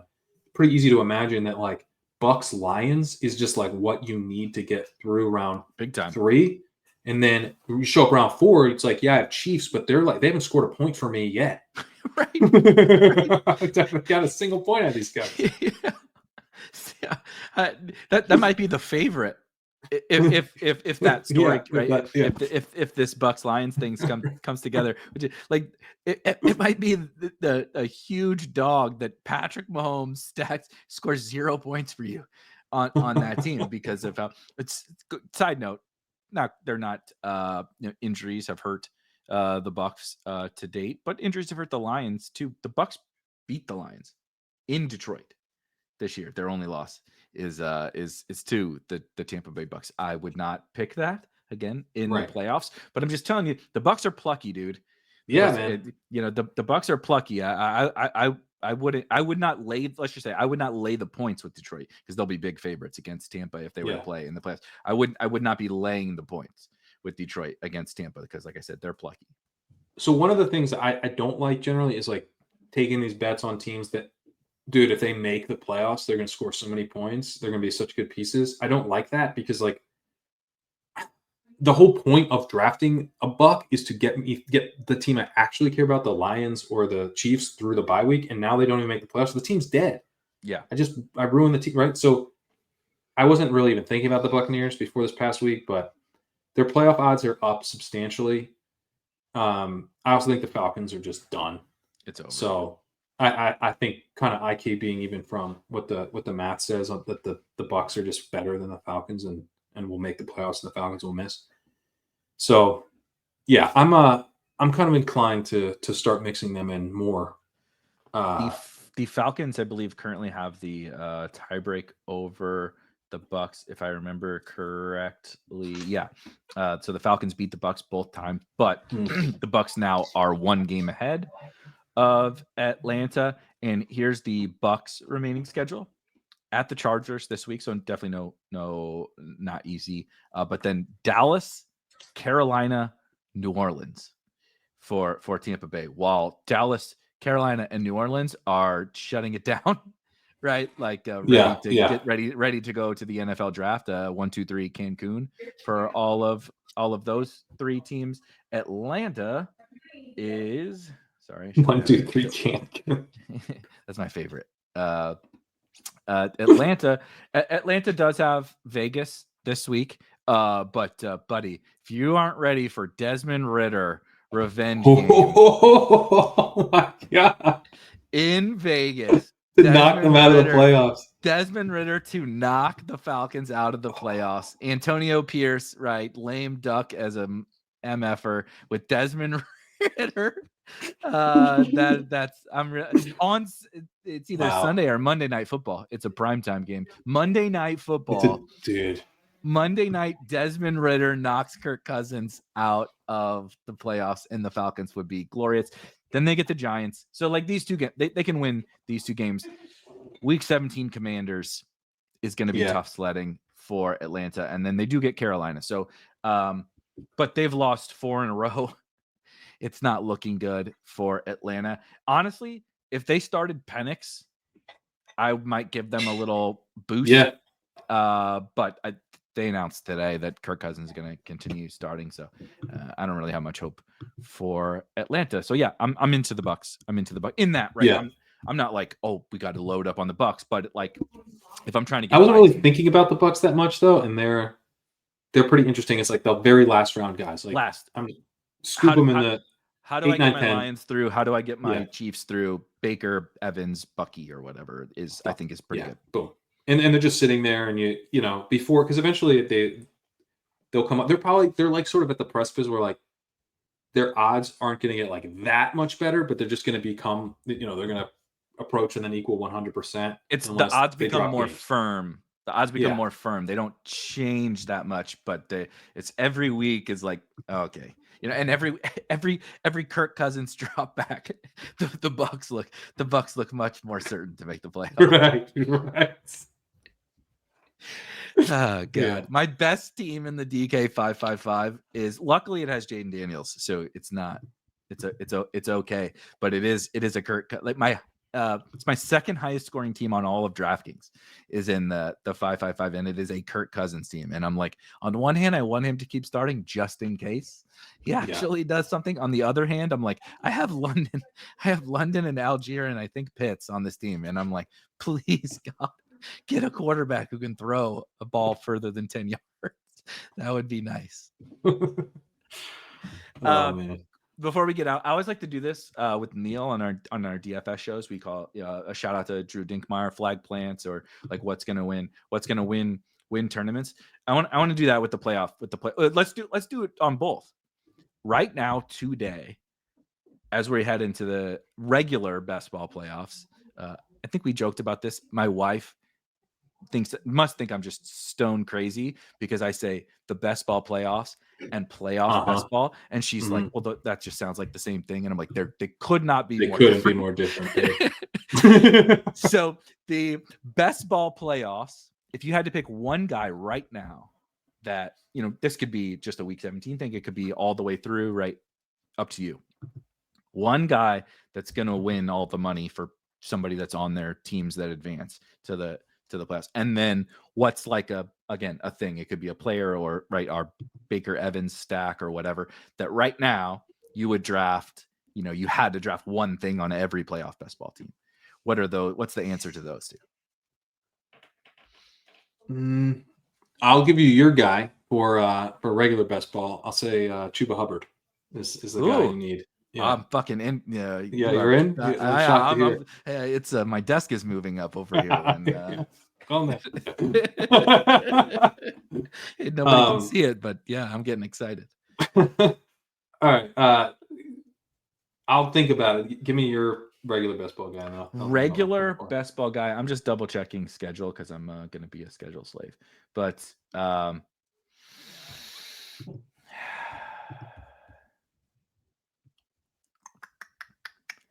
keep saying I'm not going to do this one because I've said this on every single show for the last month. But I'm going to cheat because I just want to give him the notice that I think my answer would be Mike Evans, but I've said that on absolutely every single show of all time. I'm going to say Nico. I'm going to say Nico specifically because he's a second round pick, and every second round pick can only get so popular in these. And I think I genuinely believe Nico's like a top 5 receiver in the NFL. And he does get Baltimore, that juicy Ravens week 17 matchup. The schedule's so before then, Miami and Kansas City, but I just think Nico's that good. And if we get one or two more Saquon weeks like this one, this week 14 game, like any second round pick like Nico that pops off, that can put up a big game, is like, the power of that is going to be absolutely massive. Now I'm not expecting that from Saquon, but if I wasn't expecting it against Carolina. So like, why can't it happen? Why can't it happen against Pittsburgh if it happened against Carolina? You know what I mean? So man, that would be fun. That'd be really fun. All right. Playoff best ball. I'll say that we talked about the whole one-on-one discussion. I'll say by the, once we're in the playoffs, we're all going to be checking our teams and praying we see Amon-Ra, and wondering why he wasn't the 101. That's such a good one. And we haven't talked enough about him from a regular best ball. No, I don't mean just me and you, but also like the world. Is like he gets lost in the shuffle, and I understand it. He's like just a little more boring. Did you watch Receiver? I did watch Receiver, yeah. Amon-Ra is like cool, but like watch Justin Jefferson on Receiver and then watch Amon-Ra, and you're just like, can we just get more JJ? Like, no offense, but Amon-Ra's like really well. He seems like very like self-actualized. Like he seems to have like a very healthy relationship with his dad's like a character, but he seems to have a great relationship with him. I bet his dad was rough to grow up with, and his mom seems great, but in a way that he's pushing him. If you guys haven't seen the show, he's like pushing him, like they wouldn't go to Thanksgiving. I'm not saying he's a bad person. Yeah, right, exactly. He's Mr. Universe. Like he's a very competitive dude. Both his sons made it to the NFL, so I think there's shout out Osiris St. Brown, by the way, the third St. Brown brother, the poor guy. They show him on all the he just gets to go to the games now. His two brothers play. Two brothers play. He played in college, I think, right? At Stanford. Yeah, he was terrible, but he did play in college. Just much better than me. So shouts to Osiris St. Brown. But JJ, I just fell even more in love with Justin. Arguably the coolest name. Definitely. No offense, Amon-Ra. I mean, other than the fact that it stands for sun god, that's pretty cool. That's pretty cool. But Amon-Ra is really and Equanimous. No, thank you. No, I'm not a fan of that one. Not a fan of. So Osiris was god of the underworld as well. I mean, it's especially okay. Yeah, he got the coolest name and the least talent. That was his. You have to give something to the right. Yeah, that's like give something to the devil. Get something. Name. So you got the sweetest name, but you're gonna get no athleticism, brother. But I think Amon-Ra is like a sneaky candidate for both of these. Like if Amon-Ra, like if the Lions defense is kind of showing cracks that it is down the stretch for regular, why can't Amon-Ra like do 12 for 150 and 2 multiple times here down the stretch? He definitely could. For playoff best ball, I cannot shake. And now again, recency and definitely confirmation and recency bias all coming together of one. I was on the Vikings over the summer. I have a shitload of Justin Jefferson. I have a shitload of Sam Darnold. I have Addison and Aaron Jones and Hawk. I'm in. I was in over the summer, and so my biases are definitely being confirmed by this season. I've never seen a team that's going to win like 12 games that no one ever gives a fuck about. Like literally no one cares about the Minnesota Vikings. It's like if people will mention the Packers as an NFC contender before they will mention the Minnesota Vikings. And I understand Sam Darnold is the quarterback, and that's why. But that's like, I think we should always be looking for exploitable edges as opposed to like our player take edges. And we talked about a lot of our player takes here and our team takes. But I think in exploitable edges, the market will never, ever, it doesn't matter what the Vikings do. The market won't buy in because Sam Darnold is the quarterback. And they can beat anybody. They can beat the Lions. They can beat the Eagles. They can definitely beat the Packers. They're good. It's a really, really good football team, and nobody gives a shit. So if you're going to give me Justin fucking Jefferson at pick, 1 second, at pick 17?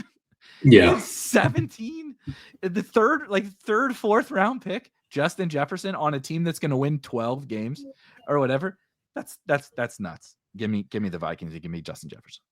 I like that one. They're higher seeded, so they pair better with the Lions as far as advancing. Again, the seeds are still 4 weeks left, so things could change. But right now, they pair better with the Lions as bye week advancement for that reason.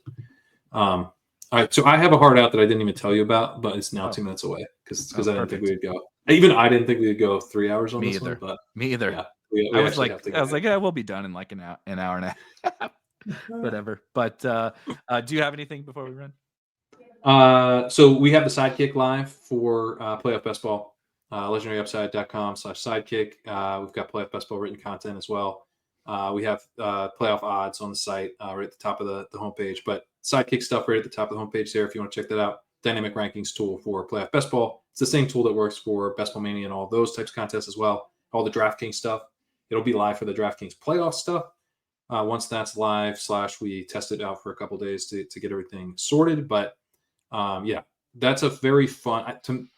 This is the guy who helped build this thing, but it's I think makes drafting these playoff basketball teams more fun because it kind of helps you keep track of what you're trying to do and what your options are going forward. So you can follow its advice. You can tell it to that you're taking the Vikings here. I'm taking Justin Jefferson. Then we'll get hey, Aaron Jones is a pretty good pick now too, bud.